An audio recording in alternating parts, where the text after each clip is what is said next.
Hello everyone, कैसे हो आप सभी। आई होप आप बहुत ही अच्छे होंगे। तो आज के इस लेक्चर में हम स्टार्ट करेंगे एम्बेडेड सिस्टम का यूनिट थर्ड का वन शॉट लेक्चर। राइट, आज के इस लेक्चर में यूनिट थर्ड 100% पूरा फिनिश करूंगा इस वन शॉट के अंदर। Right, embedded firmware development environment, ये पूरा यूनिट इस वन शॉट के अंदर मैं कवर कर दिया हूँ। जितने भी सारे यहाँ पे टॉपिक सिलेबस में दिए गए हैं सारे टॉपिक्स आपके कवर हैं। एंड एडिशनली आपके सारे PYQs भी, सारे इंपॉर्टेंट क्वेश्चन भी यहाँ पे कवर हो जाने वाले हैं। तो चलिए स्टार्ट करते हैं। ऑलरेडी चैनल पे हमने एम्बेडेड सिस्टम का unit first and unit second का वन शॉट अपलोड कर दिया है, जाके आप देख सकते हो। राइट, और प्लेलिस्ट को एक्सेस करके अदर सब्जेक्ट की भी वन शॉट वहाँ पे आप देख सकते हो, like blockchain architecture design, computer network, software engineering. Right, तो जाके आप उसको जरूर चेकआउट करना। तो चलिए स्टार्ट करते हैं एम्बेडेड सिस्टम का यूनिट थर्ड का वन शॉट लेक्चर। और इसका कंप्लीट जो नोट्स है unit first, second, third, fourth and 5 description box में दिया, जाके आप डाउनलोड कर सकते हो। बाकी लेक्चर आपको मिल जाएगा। राइट, अब चलो यहाँ पे देखते हैं क्या होता है आपका एम्बेडेड फर्मवेयर का मतलब क्या है, इसके क्या क्या इसमें टॉपिक्स दिए गए हैं, सब कुछ यहाँ पे मैं कवर करूंगा। तो लास्ट तक आपको देखते रहना है। ओके, सो स्टार्ट करते हैं। देखिए, तो सबसे पहले देखो इसमें टॉपिक क्या दिया हुआ है ना कि embedded firmware development environment unit का नाम है। इसमें मैं पहले embedded product development life cycle के बारे में पढ़ना है, एक थोड़ा सा आपका कंसेप्ट यहाँ पे बिल्ड करता हूँ। सिंपल देखो, हम अभी तक एम्बेडेड यूनिट फर्स्ट के अंदर हमने क्या पढ़ा था कि इंट्रोडक्शन टू एम्बेडेड सिस्टम हमने पढ़ लिया था। उसमें हमने देखा था एम्बेडेड सिस्टम होता क्या है, उसके क्लासिफिकेशंस। राइट, काफ़ी सारी चीज़ें वहाँ पे हमने इंट्रोडक्शन में देखी थी। सेकंड यूनिट में हमने एम्बेडेड नेटवर्किंग के बारे में पढ़ लिया कि जो एम्बेडेड सिस्टम होता है, बहुत बहुत सारे एम्बेडेड सिस्टम जब आपस में वो कम्युनिकेशन करते हैं थ्रू द नेटवर्क, तो एक एम्बेडेड नेटवर्किंग आपकी वो होती है। जैसे एक वहाँ पे एग्जांपल दिया था कि जैसे एक टीवी एंड रिमोट हो गया। राइट, दोनों एक क्या है, एम्बेडेड सिस्टम है। रिमोट से क्या करते हो, टीवी को कंट्रोल कर पाते हो, तो वो एक एम्बेडेड नेटवर्किंग का वन ऑफ द एग्जाम्पल मैंने आपको दिया था। Very good. अब हम बात करने वाले हैं ना उसी एम्बेडेड सिस्टम को डिजाइनिंग के फेज में हम आ चुके हैं, मतलब कि उस एम्बेडेड सिस्टम को हम कैसे डेवलप करेंगे। राइट, अब सपोज करिए हमें उस एम्बेडेड सिस्टम को अगर डेवलप करना है, किसी भी एम्बेडेड सिस्टम को हमें बनाना है, डेवलप करना है, डिजाइन करना है, तो कैसे करोगे। कुछ लाइफ साइकिल होता होगा ना। देखो मैं आपको पहले बता रहा हूँ, अगर आपने सॉफ्टवेयर इंजीनियरिंग सब्जेक्ट को पढ़ा हुआ है, उसमें आपका सिंपल सी बात है, वहाँ पे आप क्या करते थे, सॉफ्टवेयर को डेवलप करते थे। तो वहाँ हमने एक टॉपिक पढ़ा पढ़ा था सॉफ्टवेयर डेवलपमेंट लाइफ साइकिल के बारे में। यहाँ पे भी वही है आपका सब पहला ही टॉपिक अभी स्टार्ट करते हैं, जो कि है आपका EDLC। राइट, अब इसमें हमें ओवरऑल क्या पढ़ना है पूरे एंटायर यूनिट में, एम्बेडेड सिस्टम को डिजाइन करना, बस उसमें क्या क्या फेजेस हैं, कैसे डिजाइन होता है, क्या डेवलपमेंट होता है एम्बेडेड सिस्टम का, यही बस कहानी पढ़नी है। पूरा यहाँ पे ओवरऑल यहाँ पे इसका पूरा ओवरव्यू बता दिया इस पूरे यूनिट का। राइट, अब चलिए स्टार्ट करते हैं। तो EDLC क्या होता है, embedded product development life cycle. कहने का मतलब एम्बेडेड सिस्टम जब भी डिजाइन किया जाएगा, डेवलप किया जाएगा, तो कुछ ना कुछ लाइफ साइकिल फॉलो हो रहा होगा ना, कि ऐसे ही एम्बेडेड सिस्टम बनाना स्टार्ट कर दिया जाएगा। तो नहीं, ऐसा नहीं, कुछ ना कुछ लाइफ साइकिल वहाँ पे यूज हो रहा होगा। तो बस वही लिखा है कि स्टेप बाय स्टेप प्रोसेस होता है, जिसको फॉलो करके हम भैया क्या कर सकते हैं कि एम्बेडेड प्रोडक्ट बना सकते हैं। Embedded product it means embedded system बना सकते हैं।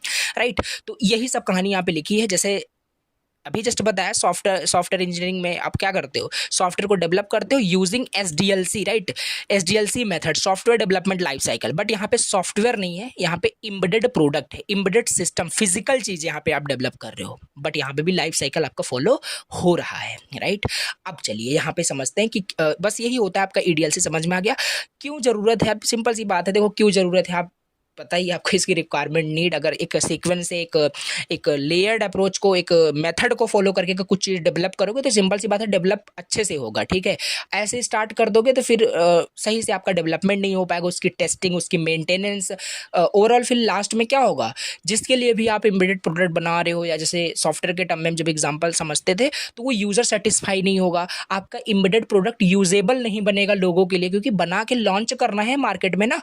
तो यही सेम चीज़ है कि मतलब क्यों ज़रूरत यहाँ पे है, अब कहानी आप बिल्कुल लिख पाओगे।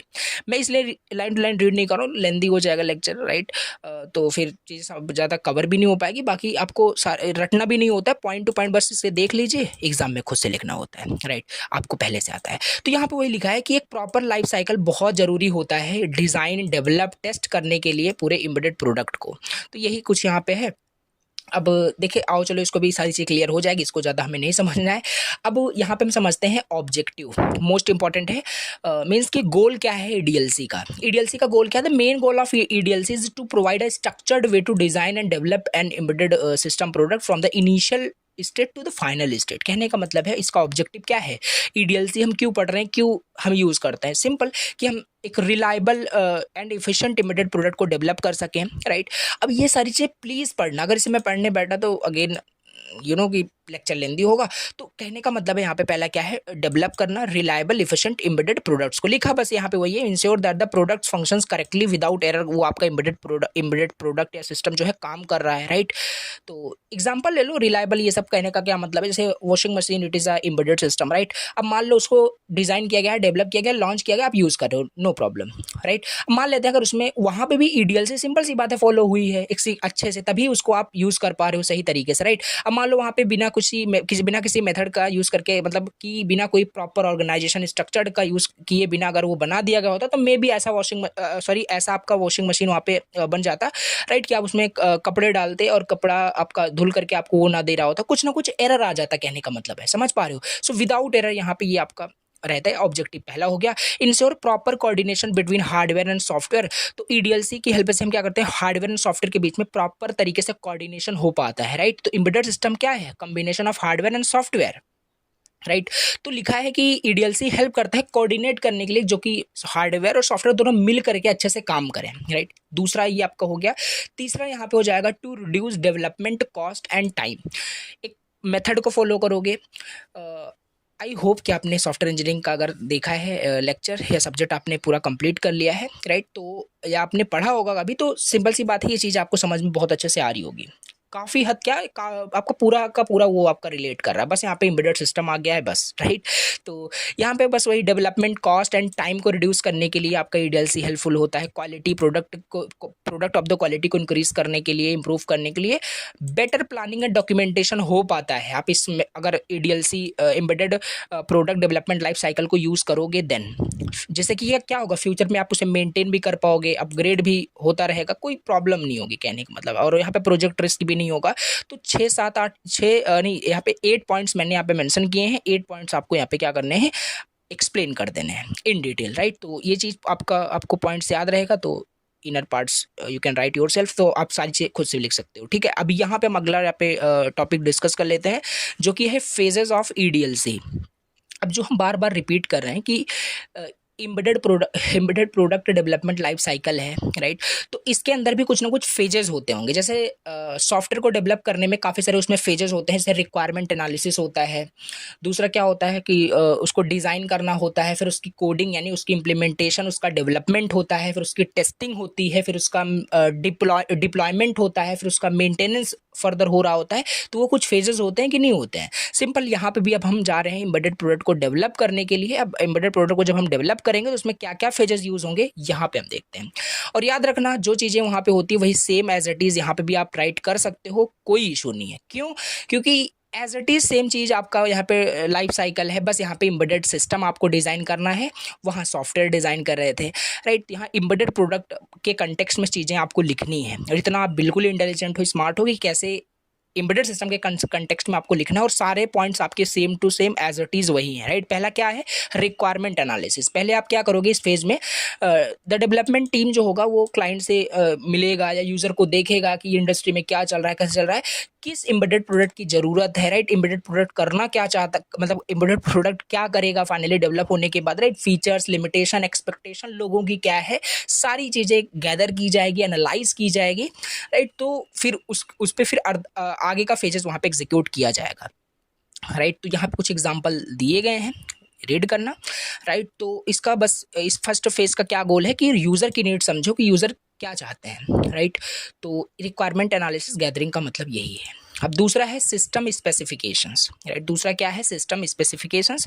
इसमें क्या होगा, इस फेज में requirements are converted into technical specification. जो भी रिक्वायरमेंट आपने समझ लिया, यूज़र का एक्सपेक्टेशन, इंडस्ट्री में क्या एम्बेडेड प्रोडक्ट का उससे लोग क्या एक्सपेक्टेशन रख रहे हैं, सारी चीज़ें आपने समझ लिया। अब उसको एक टेक्निकल स्पेसिफिकेशंस में कन्वर्ट करोगे, कैसे? मतलब भैया अगर कोई, जैसे कोई भी एग्जांपल ले लो, राइट, कि जैसे कोई अभी देखो इसका एग्जांपल समझते हैं, यहाँ पे लिखा हुआ है। तो जैसे टेक्निकल स्पेसिफिकेशन का यहाँ पे मैं समझाने की कोशिश कर रहा हूँ कि जो चीज़ें आपने गैदर कर ली, जो चीज़ें आपने एनालाइज कर ली सबकी एक्सपेक्टेशन को, अब उसे आप टेक्निकल चीज़ों में कन्वर्ट करोगे कि इसको बनाने के लिए क्या क्या चीज़ें वहाँ पे होने वाली हैं, उनकी एक्सपेक्टेशन को पूरा करने के लिए। जैसे कोई भी एम्बेडेड प्रोडक्ट हो सकता है, उसमें मान लेते हैं प्रोसेसर आपका 32 बिट का ये इनफ होगा, राइट।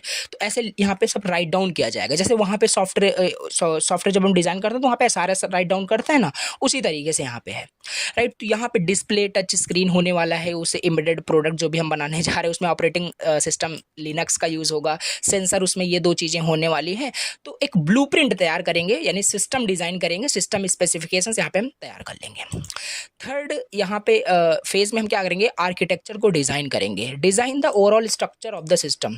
आर्किटेक्चर डिज़ाइन का मतलब है, हमने जैसे अब जब भी आपका वॉशिंग मशीन बनाया गया होगा, राइट, तो क्या किया गया होगा, ऐसा नहीं कि डायरेक्टली पहले तो क्या किया गया होगा, पहले स्टेप में हमने क्या देखा, रिक्वायरमेंट मतलब देखा गया कि लोगों की प्रॉब्लम क्या है। लोग खुद क्लोथ वॉश करते हैं तो प्रॉब्लम्स होती है, तो ऐसे ऐसी चीज़ें वहाँ पे एनालाइज की गई, इंडस्ट्री मतलब कि प्रॉब्लम्स देखा गया, देन उसको डिज़ाइन किया गया, उसका सोल्यूशन। तो रिक्वायरमेंट समझ ली गई, उसको क्या किया गया, उसका फिर दूसरे स्टेप में सिस्टम स्पेसिफिकेशन तैयार किया गया, उसमें देखा गया क्या क्या चीज़ें होगी। हाँ, उसमें डिस्प्ले के लिए काफ़ी सारी चीज़ें वहाँ पे वॉशिंग मशीन में होती है, राइट, जिसमें आप देख पाते हो चीज़ें। टच स्क्रीन भी काफ़ी सारी होती हैं, तो उसमें भी बहुत सारे सॉफ्टवेयर हार्डवेयर कंपोनेंट यूज़ होते हैं। तो सब चीज़ आप यहाँ पे टेक्निकल कन्वर्ट कर लिया गया, राइट, सपोज कर लेते हैं। फिर तीसरे स्टेप में क्या होगा, आर्किटेक्चर को डिज़ाइन किया जाएगा। ऐसा नहीं कि तुरंत फिर इसके बाद वॉशिंग मशीन बनना स्टार्ट हो जाएगा।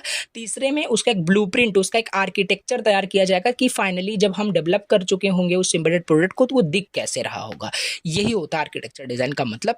तो ये हो गया। फिर यहाँ पे आपका क्या होगा कि फोर्थ स्टेप में क्या है, फोर्थ फेज में हार्डवेयर डिज़ाइन करेंगे फिर इसमें, right. Select components like micro controller, memory, sensor, right, तो पावर सप्लाई एक्सेट्रा। मतलब कि यहाँ पे हार्डवेयर को डिज़ाइन किया जा रहा है। मतलब कि हार्डवेयर यहाँ पे देखा जाएगा क्या क्या उसमें हार्डवेयर कंपोनेंट यूज़ होने वाले उस एम्बेडेड प्रोडक्ट को बनाने में, और उसको डिज़ाइन फिर किया जाएगा। ओके, सो क्रिएट करना होगा आपको सिमेटिक्स एंड पीसीबी, यानी कि डिज़ाइन। एक इसका मतलब होता है कि सिंपल एक आप इसका एक स्कीमा बोल सकते हो। कहने का मतलब बस इतना है कि हार्डवेयर जब हम डिज़ाइन करेंगे तो एक स्कीमा तैयार करते हैं, एक स्ट्रक्चर बोल सकते हो बस। तो डिज़ाइन करेंगे circuit and layout of embedded board, right. Prepare the physical structure of the embedded device. तो कुल मिला के फोर्थ फेज में क्या होगा, पहले में requirement analysis, system specification, architecture design हो गया, हार्डवेयर डिज़ाइन हो गया, नाउ सॉफ्टवेयर डिज़ाइन किया जाएगा। जो भी फर्मवेयर है वो इंस्टॉल किया जाएगा उस हार्डवेयर के अंदर, राइट, जैसे कि वो आपका हार्डवेयर कंट्रोल हो सके। इसमें प्रोग्रामिंग लैंग्वेज, सॉफ्टवेयर है, सिंपल सी बात है, प्रोग्रामिंग लैंग्वेज यूज़ किया जाएगा उसको राइट करने के लिए। तो डिफरेंट प्रोग्रामिंग लैंग्वेज यहाँ पे यूज़ होते हैं, राइट। एम्बेडेड सी आपका यहाँ पे यूज़ होता है काफ़ी ज़्यादा। तो यहाँ पे सॉफ्टवेयर डिज़ाइन किया जाएगा इस फेज़ के अंदर। ओके, और जैसे यहाँ पे इसी सॉफ्टवेयर डिज़ाइन में ही सारे लॉजिक कंट्रोल लिखे होंगे कि जैसे होता नहीं है कि आपने टाइमर सेट कर दिया, इतने टाइमिंग बाद आपका वो ऑटोमेटिकली खुले, सारे लॉजिक्स वहाँ पे लिखे जाते हैं। तो ये आपका फिफ्थ स्टेप हो गया, फिफ्थ फेज यू कैन से software design. Next one is integration and testing. सब चीज़ आपने देख लिया, सबने आपने यहाँ पे डिज़ाइन कर लिया, हार्डवेयर आर्किटेक्चर। अब यहाँ पे इसको इंटीग्रेट करना पड़ेगा। आपको एक सिस्टम बनाना है ना, कि सॉफ्टवेयर को अलग यूज़ करना है, हार्डवेयर को अलग यूज़ करना है। एक सिस्टम कंप्लीट बनना चाहिए जो लोग उसे यूज़ करें। अब उसको इंटीग्रेट किया जाएगा, कंबाइन किया जाएगा सब हार्डवेयर प्लस सॉफ्टवेयर को, जो भी डिज़ाइन किया गया। एक वर्किंग प्रोटोटाइप, एक प्रोटोटाइप का मतलब बेसिक वर्जन, सैम्पल वर्जन बोल सकते हो, वो बनाया जाएगा।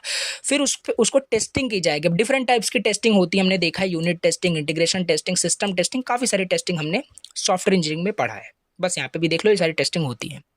तो उसको टेस्ट खुद किया जाएगा। जैसे वॉशिंग मशीन जब बनाया गया होगा एम्बेडेड सिस्टम, तो पहले उसे खुद ट्राई किया गया होगा कि वाकई में कैसे कपड़े वहाँ पे मतलब धुल रहे हैं, वर्क कर रहा है। कहने का मतलब वो एम्बेडेड प्रोडक्ट की नहीं कि डायरेक्ट ही बिना टेस्टिंग की लॉन्च कर दिया जाएगा, राइट। फिर आपको डिस्ट्रक्टिव फीडबैक आपको मिले यूज़र से। तो ये चीज़ है, इंटीग्रेशन टेस्टिंग हो गया। फिर डिप्लॉयमेंट हो जाएगा, फिर मेंटेनेंस एंड सपोर्ट। फिर यहाँ पे डिप्लॉयमेंट मतलब कि उसे यूज़र के लिए यूजेबल बना दिया जाए, कि अब मार्केट में लॉन्च कर दिएगा, लोग उसे यूज़ करें, बस यही लिखा है। तो मेंटेनेंस एंड सपोर्ट, फिर फर्दर भी उसमें अपडेट्स आते रहेंगे। ऐसा नहीं कि एक बार बना दिया गया। अब देखो जैसे आप काफ़ी सारे मॉडल आप वॉशिंग मशीन के देख सकते होते हैं, तो आपका काफ़ी सारे टाइप्स होते हैं। तो यही है कि उसको कैसे मेंटेन किया जा रहा है, उसको कैसे अपडेट किया जा रहा है इन फ्यूचर, राइट, कि यूज़र की रिक्वायरमेंट्स क्या क्या हैं। तो ये हो गया, आपको 8 स्टेप्स लिखने हैं, 8 फेजेस आपको एक्सप्लेन करने हैं। ये पूछा जाता है बार बार, राइट। तो इसको आप अच्छे से तैयार कर लेना, बहुत ही ईजी है। उसका कुछ डायग्राम ये आपको बना देना है, राइट, फेजेस ऑफ ईडीएलसी। अब यहाँ पे हम अपना अगला टॉपिक देखते हैं, व्हाट इज मॉडलिंग इन ईडीएलसी, यानी ईडीएलसी में मॉडलिंग का मतलब क्या होता है, राइट। इसमें काफ़ी सारे मॉडल हैं, हमें पढ़ने हैं। तो पहला हमें यहाँ पे पढ़ना है, देखो पहले तो समझ लेते हैं मॉडलिंग क्या होता है ईडीएलसी में। तो modelling in embedded development life cycle means की क्रिएटिंग अ ब्लूप्रिंट और design structure before actually building the system. ये वही है आर्किटेक्चर डिज़ाइन, बस वही एक मॉडल, एक अलग टेक्निकल वर्ड दे करके कंफ्यूज कर रहा है। कहने का मतलब जो भी एम्बेडेड सिस्टम हम बनाने जा रहे हैं उसका एक ब्लूप्रिंट तैयार करो, उसका एक आर्किटेक्चर डिज़ाइन करो before you know building the actual system, right. Actual system पर काम करने से पहले उसका एक ब्लूप्रिंट तैयार कर लो। जैसे एक एग्जांपल ले लो, जैसे जब भी घर कंस्ट्रक्शन किया जाता है तो डायरेक्टली ईंट से ईंट जोड़ना स्टार्ट नहीं कर देते, राइट। तो वहाँ पे क्या होता है कि पहले उसका एक सिविल इंजीनियर मतलब उसको देखते हैं कैसे आपका रूम, कैसे आपका घर बनने वाला है, क्या चीज़ें होती है, उसको एक पेन उसको पेपर पे उसका एक आर्किटेक्चर, उसका एक ब्लूप्रिंट तैयार किया जाता है before actually building the house, right. तो यही है मॉडल उसका तैयार किया जाता है। तो उससे क्या होता है कि विजुअलाइजेशन हो पाता है कि कैसे वो एक्चुअल आपका एम्बेडेड सिस्टम दिखेगा, कैसे काम करो, क्या क्या उसमें कंपोनेंट्स होंगे, लाइक कि आपके घर में क्या कितने रूम होंगे, सब कुछ वहाँ पे क्लियरली दिख पाता है, कैसे वो इंटरेक्ट कर रहा होगा। तो यही है यहाँ पे, बाकी इसको थोड़ा सा रिलेट करके पढ़ोगे ना तो बहुत सारी चीज़ें क्लियर होगी। तो क्यों हम मॉडलिंग यूज़ करते हैं, तो क्लियर अंडरस्टैंडिंग हो, जैसे एरर डिटेक्ट हो पाए, बेटर कम्युनिकेशन के लिए, टाइम हमारा सेव हो, क्वालिटी इंप्रूव हो, तो ये सारी चीज़ें हैं, इसको लिखना है। अब आते हैं मोस्ट इंपॉर्टेंट यहाँ पे टॉपिक पे, ईडीएलसी मॉडल। ईडीएलसी मॉडल की बात करते हैं, जिसमें काफ़ी सारे मॉडल होते हैं, कुछ भी नया नहीं है यहाँ पे। Waterfall model, iterative model, prototype model, spiral model, already आपने सॉफ्टवेयर इंजीनियरिंग पढ़ा होगा। तो मे बी आपके सेमेस्टर में सॉफ्टवेयर इंजीनियरिंग भी जो है आपका सब्जेक्ट हो, उसके साथ आप एज अ इलेक्टिव इसे पढ़ रहे हो, एज अ कोर आप सब्जेक्ट इसे पढ़ रहे हो, राइट। तो अगर आपने सॉफ्टवेयर इंजीनियरिंग पढ़ा है, राइट, कंप्लीट किया है, तो उसमें ये सारे मॉडल्स थे, राइट। वाटरफॉल मॉडल या आइटरेटिव मॉडल, बाकी यहाँ पे हम समझेंगे इस कंटेक्स्ट में, राइट। पढ़ा हो आपने या ना पढ़ा हो, सारी चीज़ आपको समझ में आएगी। अब पहला हम यहाँ पे देखते हैं वाटरफॉल मॉडल। देखो अभी जो मैंने आपको 8 फेजेस बताए ना, उसको रट लेने हैं अगर इस यूनिट 3 को पूरा कंप्लीट करना चाहते हो। 8 स्टेप्स आपने, 8 फेजेस आपने याद कर लिया। अब जितने भी मॉडल हैं आपको ऑटोमेटिकली आ जाएंगे। कैसे, देखो बस थोड़ा थोड़ा चेंज करना है। वाटरफॉल मॉडल क्या कहता है, वाटरफॉल मॉडल का सिंपल मतलब कि कॉन्सेप्ट ये है, ये कहता है कि जितने भी फेजेस वहाँ पे आपके ईडीएलसी के जितने फेजेस हैं, हर फेजेस वहाँ पे पहले कंप्लीट होना चाहिए before moving to the next phase. जैसे पहला रिक्वायरमेंट एनालिसिस था, तो वहाँ पे मतलब ये वाटरफॉल मॉडल क्या कह रहा है ना कि पहले रिक्वायरमेंट पूरी हो जाएगी, उसके बाद फिर वहाँ पे क्या करोगे, दूसरा वहाँ पे क्या था, सिस्टम स्पेसिफिकेशंस था, राइट। देन आप नेक्स्ट फेज पे मूव करोगे। ऐसा नहीं कि पहला पूरा ही नहीं हुआ दूसरा मूव हो गए, आपका पहला दूसरा तीसरा कंप्लीट ही नहीं हुआ आप डिप्लॉयमेंट पे आ गए, ऐसा नहीं है, राइट। यही आपका वाटरफॉल मॉडल कहता है, और लिखा भी यहाँ पे वही है कि each phase must be completed before moving to the next phase. This is called waterfall model, right. तो यहाँ पे यही है कि जैसे एग्जांपल यहाँ पे काफ़ी इजी लिखा हुआ है। जैसे ऐसा नहीं है कि पहले आप एक घर बनाना स्टार्ट किया आपने, राइट। तो क्या होगा कि पहले आप उसको प्लान करोगे कैसे घर बनना है, फिर उसका फाउंडेशन पहले बनाओगे, कि पहले रूफ बना दोगे, पहले वॉल्स बना दोगे, फिर देन फाउंडेशन बनाओगे। समझ पा रहे हो वाटरफॉल मॉडल का मतलब क्या है। मतलब ये सिंपल इसका कहना यही है इस वाटरफॉल मॉडल का, each phase is completed before moving to the next one, याद रखना। ये हो गया। अब कुछ नहीं करना है, ये चीज़ आपको समझ में आ गई। अब 8 फेजेस जो आपने याद किए ना, 8 के 8 फेजेस अगेन आपको रिपीट कर देने हैं, फिर से आपको ये बता देना है। बस उसमें आपको थोड़ा थोड़ा चेंज करना पड़ेगा कि before move to the next phase first phase should be completed. वो चीज़ कैसे लिखनी है, ये चीज़ आई होप सो आपको आता होगा कि कैसे अब आपको लिखना है। बाकी सेम चीज़ आपका है यहाँ पे, राइट। और कुछ यहाँ पे देखो, रिक्वायरमेंट हो गया, डिज़ाइन हो गया, डेवलपमेंट, टेस्टिंग, डिप्लॉयमेंट, मेंटेनेंस। यहाँ पे आपको 6 ही दिख रहे होंगे, तो 2 आपको और ऐड कर देने इसी में, राइट। तो कोई यहाँ पे गलत नहीं हो जाएगा आपका, समझ रहे हो। तो ये इस तरीके से आपको डायग्राम बनाना, और सेम चीज़ मैं रिपीट नहीं करूँगा, राइट। तो क्योंकि लेंदी हो जाएगा लेक्चर, फिर इसका कोई मतलब नहीं होगा। तो हमने रिक्वायरमेंट्स ऑलरेडी देखा था, फिर उसका डिज़ाइनिंग हो गया, फिर वही डेवलपमेंट, फिर टेस्टिंग, डिप्लॉयमेंट होगा, मेंटेनेंस, सपोर्ट, वो होता रहेगा। तो ये क्या है आपका वाटरफॉल मॉडल, ये सारे होते हैं। बाकी मैं आपको आपको अगर पढ़ना है तो पॉज करके रीड कर सकते हो, नोट्स आपके पास रहेगा, रीड कर लेना। वन शॉट लेक्चर है, इट मीन्स की चीज़ें हम फास्ट वर्ड में जल्दी जल्दी कवर करें। बाकी सारा कंसेप्ट मैं आपको बताता चल रहा हूँ, वही अगेन मैं रिपीट कर रहा हूँ। 8 फेजेस हैं, 8 के 8 फेजेस अगेन एक्सप्लेन करने हैं, बट यहाँ पे वाटरफॉल मॉडल के कंटेक्स्ट में थोड़ा बताना, और इसमें कुछ नहीं है, बस आपका हर फेज कंप्लीट होना चाहिए, देन फिर नेक्स्ट फेज पे हम मूव करेंगे, और ये एग्जांपल लिख देना तो पूरा क्लियर हो जाएगा, ये चीज़ है। ओके, तो ये हो गया आपका वाटरफॉल मॉडल, और ये डायग्राम बनाना है। अब यहाँ पे हम दूसरा अपना मॉडल देख लेते हैं, जो कि है आइटरेटिव मॉडल इन एम्बेडेड सिस्टम डेवलपमेंट। इसका मतलब क्या है भैया? आइटरेटिव मॉडल इन एम्बेडेड सिस्टम डेवलपमेंट का मतलब है ना, यहाँ पे भी वही सेम चीज़ है कि, लेकिन ये थोड़ा सा इनहेंस आप बोल सकते हो, डिफरेंट तरीके से ये काम करता है। जैसे एक एग्जांपल से रिलेट करते हैं, जैसे अब व्हाट्सएप यूज़ करते हो, अब इसको थोड़ा सा सॉफ्टवेयर के टर्म में समझेंगे, समझ में आएगा, राइट? तो क्या होता है कि सॉफ्टवेयर को आप जैसे कोई यूज़ करें, जैसे व्हाट्सएप का एग्जांपल ले लो यार, राइट? व्हाट्सएप को आप अगर बात करें 5-6 साल पहले का व्हाट्सएप अगर आप देखोगे तो काफ़ी सारे फीचर्स उसमें आपको नहीं मिलेंगे, राइट? जैसे अभी उसमें चैनल का ऑप्शन आ गया है, बहुत सारे फीचर आ गए हैं, याद भी नहीं है फीचर्स क्या क्या आ गए, राइट? तो उसमें बहुत सारे फीचर्स अभी आपको मिल जाएंगे, बट 5-6 साल पहले आप देखोगे तो इतने सारे फीचर्स उसमें नहीं थे, राइट? तो क्या हुआ, वो जो सॉफ्टवेयर एक बार आपका डेवलप कर दिया, जैसे मान लेते हैं आपने भी एक एम्बेडेड प्रोडक्ट बना दिया, राइट?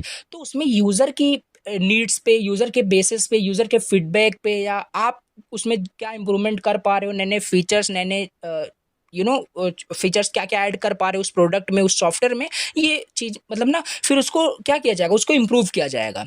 तो ये कुछ इसी तरीके से काम करता है आइटरेटिव मॉडल। इसका मतलब यही है कि भैया हर आइटरेशन में क्या हो रहा है कि एक नया नया नया फीचर ऐड हो रहा है। जैसे व्हाट्सअप का एग्जांपल ले लेते हैं, नए नए अपडेट आते रहते हैं, और हर अपडेट में मतलब हर आइटरेशन में एक नया फीचर आपको मिल जाता है व्हाट्सअप के अंदर। This is nothing but a iterative model, ये यूज़ हो रहा है व्हाट्सअप को बिल्ड करने में। तो ऐसे ही चीज़ें यहाँ पे काम करती है। तो बस यहाँ पे वही कहानी लिखा हुआ है, आइटरेटिव मॉडल एक सॉफ्टवेयर डेवलपमेंट अप्रोच होता है। सॉरी, यहाँ पे सॉफ्टवेयर डेवलपमेंट अप्रोच तो होता ही होता है, बट यहाँ से तो इसको आपको लिखना है एम्बेडेड प्रोडक्ट डेवलपमेंट अप्रोच होता है, राइट? ये थोड़ा सा मैंने नोट्स वहीं से थोड़ा सा कॉपी किए हैं, टू बी हॉनेस्ट। तो यहाँ पे वही एज इट इज़ लिख उठा है, बाकी चेंज क्या करना है आपको, क्योंकि सेम ही चीज़ है, तो यहाँ पे कौन इसको राइट करने बैठेगा। मैं आपको बता रहा हूँ क्या करना है। जैसे iterative model is the embedded product development approach where the system is developed in a small parts. अब जैसे आप मान लेते हैं कुछ आपने एम्बेडेड प्रोडक्ट आपने डेवलप किया, तो छोटे छोटे पार्ट्स में उसको डेवलप करोगे, हर आइटरेशन में उसको अपडेट करते रहोगे, उसमें नए नए फीचर्स ऐड करते रहोगे, राइट? वॉशिंग मशीन का एग्जाम्पल ले लो, right?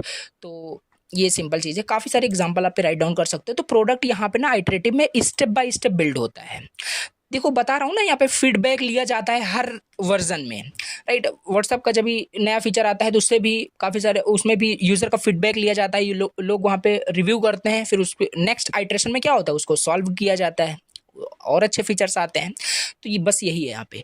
Changes are easier to manage, ideal for complex embedded projects where not everything is known at the start. और ये काफ़ी बढ़िया होता है, ये आइटरेटिव मॉडल बहुत ज़्यादा यूज़ होता है, क्योंकि स्टार्टिंग में हमें थोड़ी ना सब पता होता है कि भैया हाँ यही सारे यूज़र्स की नीड है। हम मतलब ट्राई करते हैं, जैसे कि अब जैसे व्हाट्सएप के एग्जाम्पल लो कि चैटिंग के लिए बनाया गया था, अब यूज़र की नीड है उसमें वीडियो कॉलिंग करना, कॉल करना, तो वो सारी चीज़ें भी देखो धीरे धीरे कैसे इम्प्लीमेंट की जा रही हैं। तो ऐसा कोई ज़रूरी नहीं कि हमें स्टार्टिंग में सब कुछ पता हो, राइट? तो यही चीज़ है। तो iterative model one of the most important आपका ये मॉडल होता है, चाहे सॉफ्टवेयर डेवलपमेंट की बात करो, चाहे एम्बेडेड प्रोडक्ट डेवलपमेंट की बात करो। तैयार कर लेना है, ये डायग्राम बना देना है। स्टार्ट किया, नीड आपने समझा, कंसेप्चुलाइजेशन आपने किया, एनालिसिस किया, डिज़ाइन, डेवलपमेंट, डिप्लॉयमेंट, कंप्लीट किया। ये कुछ किस तरीके से इसका फ्लो है, इसको मैं आपको एक्सप्लेन करता हूँ। तो स्टार्ट में क्या करोगे, आपका प्रोसेस स्टार्ट हो जाएगा जहाँ पे देयर इज अ नीड्स और is an idea for an embedded system. वही मतलब कि रिक्वायरमेंट आप देखोगे, स्टार्ट करोगे। कंपनी, जैसे एग्जाम्पल लिया है, company wants to create a smart fire alarm system. Yes, ये भी एक एम्बेडेड आपका हो सकता है, एम्बेडेड प्रोडक्ट हो सकता है। तो अब ये मान लीजिए कोई कंपनी ये आपका प्रोडक्ट बनाना चाहती है, तो इस स्टार्ट होगा, यानी यहाँ पे एक आपका स्टार्ट हो गया प्रोसेस, ठीक है। अब दूसरा नीड, वही रिक्वायरमेंट एनालिसिस, लोगों की नीड समझी जाएगी, बेसिक प्रॉब्लम्स क्या है, राइट? तो प्रॉब्लम्स पहले क्या थी, जैसे व्हाट्सएप आया है तो बेसिक बात है, पहले प्रॉब्लम्स थी कि मैसेज लोग भेजने में काफ़ी लोगों को प्रॉब्लम हो रही थी, ईमेल लोग कर रहे थे, राइट? तो यही सारी चीज़ें मतलब आपको सारी चीज़ें समझ में आ रही होगी। नीड बस आपको देखना है, बेसिक प्रॉब्लम समझना है। Detect fire quickly and alert people via siren और एसएमएस। तो ये सारी चीज़ें देखो, प्रॉब्लम्स है और उसका कैसे नीड्स मतलब एनालाइज किया जा रहा है। फिर कंसेप्चुलाइजेशन होगा यहाँ पे, high level concept and vision of how the system should work. तो कंसेप्चुलाइजेशन यानी विजुलाइजेशन किया जाएगा कि कैसे आपका वो जो मतलब विजन क्या होगा उस सिस्टम को बनाने के लिए, कैसे वो सिस्टम काम करना चाहिए, वो सारी चीज़ें यहाँ पे विजुलाइज की जाएगी। कंसेप्चुलाइजेशन यहाँ पे होगा। कोई टेक्निकल डिटेल्स यहाँ पे अभी तक नहीं है, बस यहाँ पे क्या किया गया है, स्टार्ट हुआ, प्रॉब्लम समझा गया, कंसेप्चुलाइजेशन हो गया, राइट। और अब यहाँ पे आगे देखो क्या होता है, एनालिसिस एंड डिजाइनिंग होगा, फिर यहाँ पे डेवलपमेंट, टेस्टिंग, डिप्लॉयमेंट होगा, ठीक है। तो काफ़ी सारे देखो फेजेस, इसीलिए मैंने बताया उस फेजेस को आप याद कर लो, राइट। 8 फेजेस जो बताए काफ़ी हद तक आपको सारी चीज़ यहाँ पे सेम मिलने वाली है। तो बस चीज़ें आपकी तैयार हो जाएगी ऐसे ही।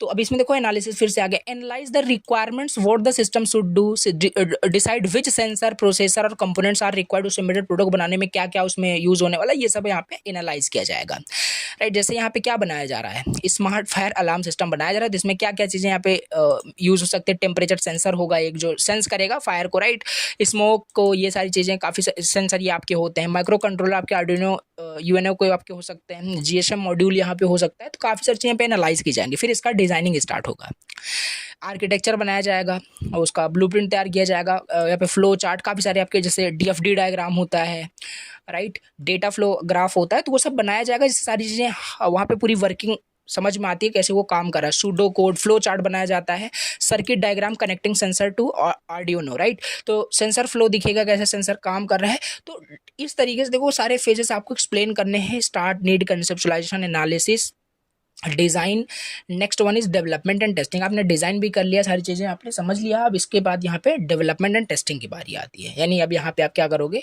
सिंपल डेवलपमेंट स्टार्ट हो जाएगा, राइट। फिर उसका टेस्टिंग होगा, खुद पहले उसको टेस्ट किया जाएगा, डेवलपमेंट टीम उसे टेस्ट करेगा, टेस्टर उसे टेस्ट करेगा, देन लॉन्च किया जाएगा, देन डिप्लॉयमेंट की बारी आएगी। तो इसे एग्जांपल को रीड करोगे तो चीज़ें आपको बहुत अच्छे समझ में आने वाली, बहुत ईजी लैंग्वेज में सारी चीज़ें यहाँ पे लिखी गई हैं, कुछ भी टेक्निकल वर्ड यूज़ ही नहीं किया गया है, राइट। तो इसे आपको रीड करना है, नोट्स आपके पास रहेगा।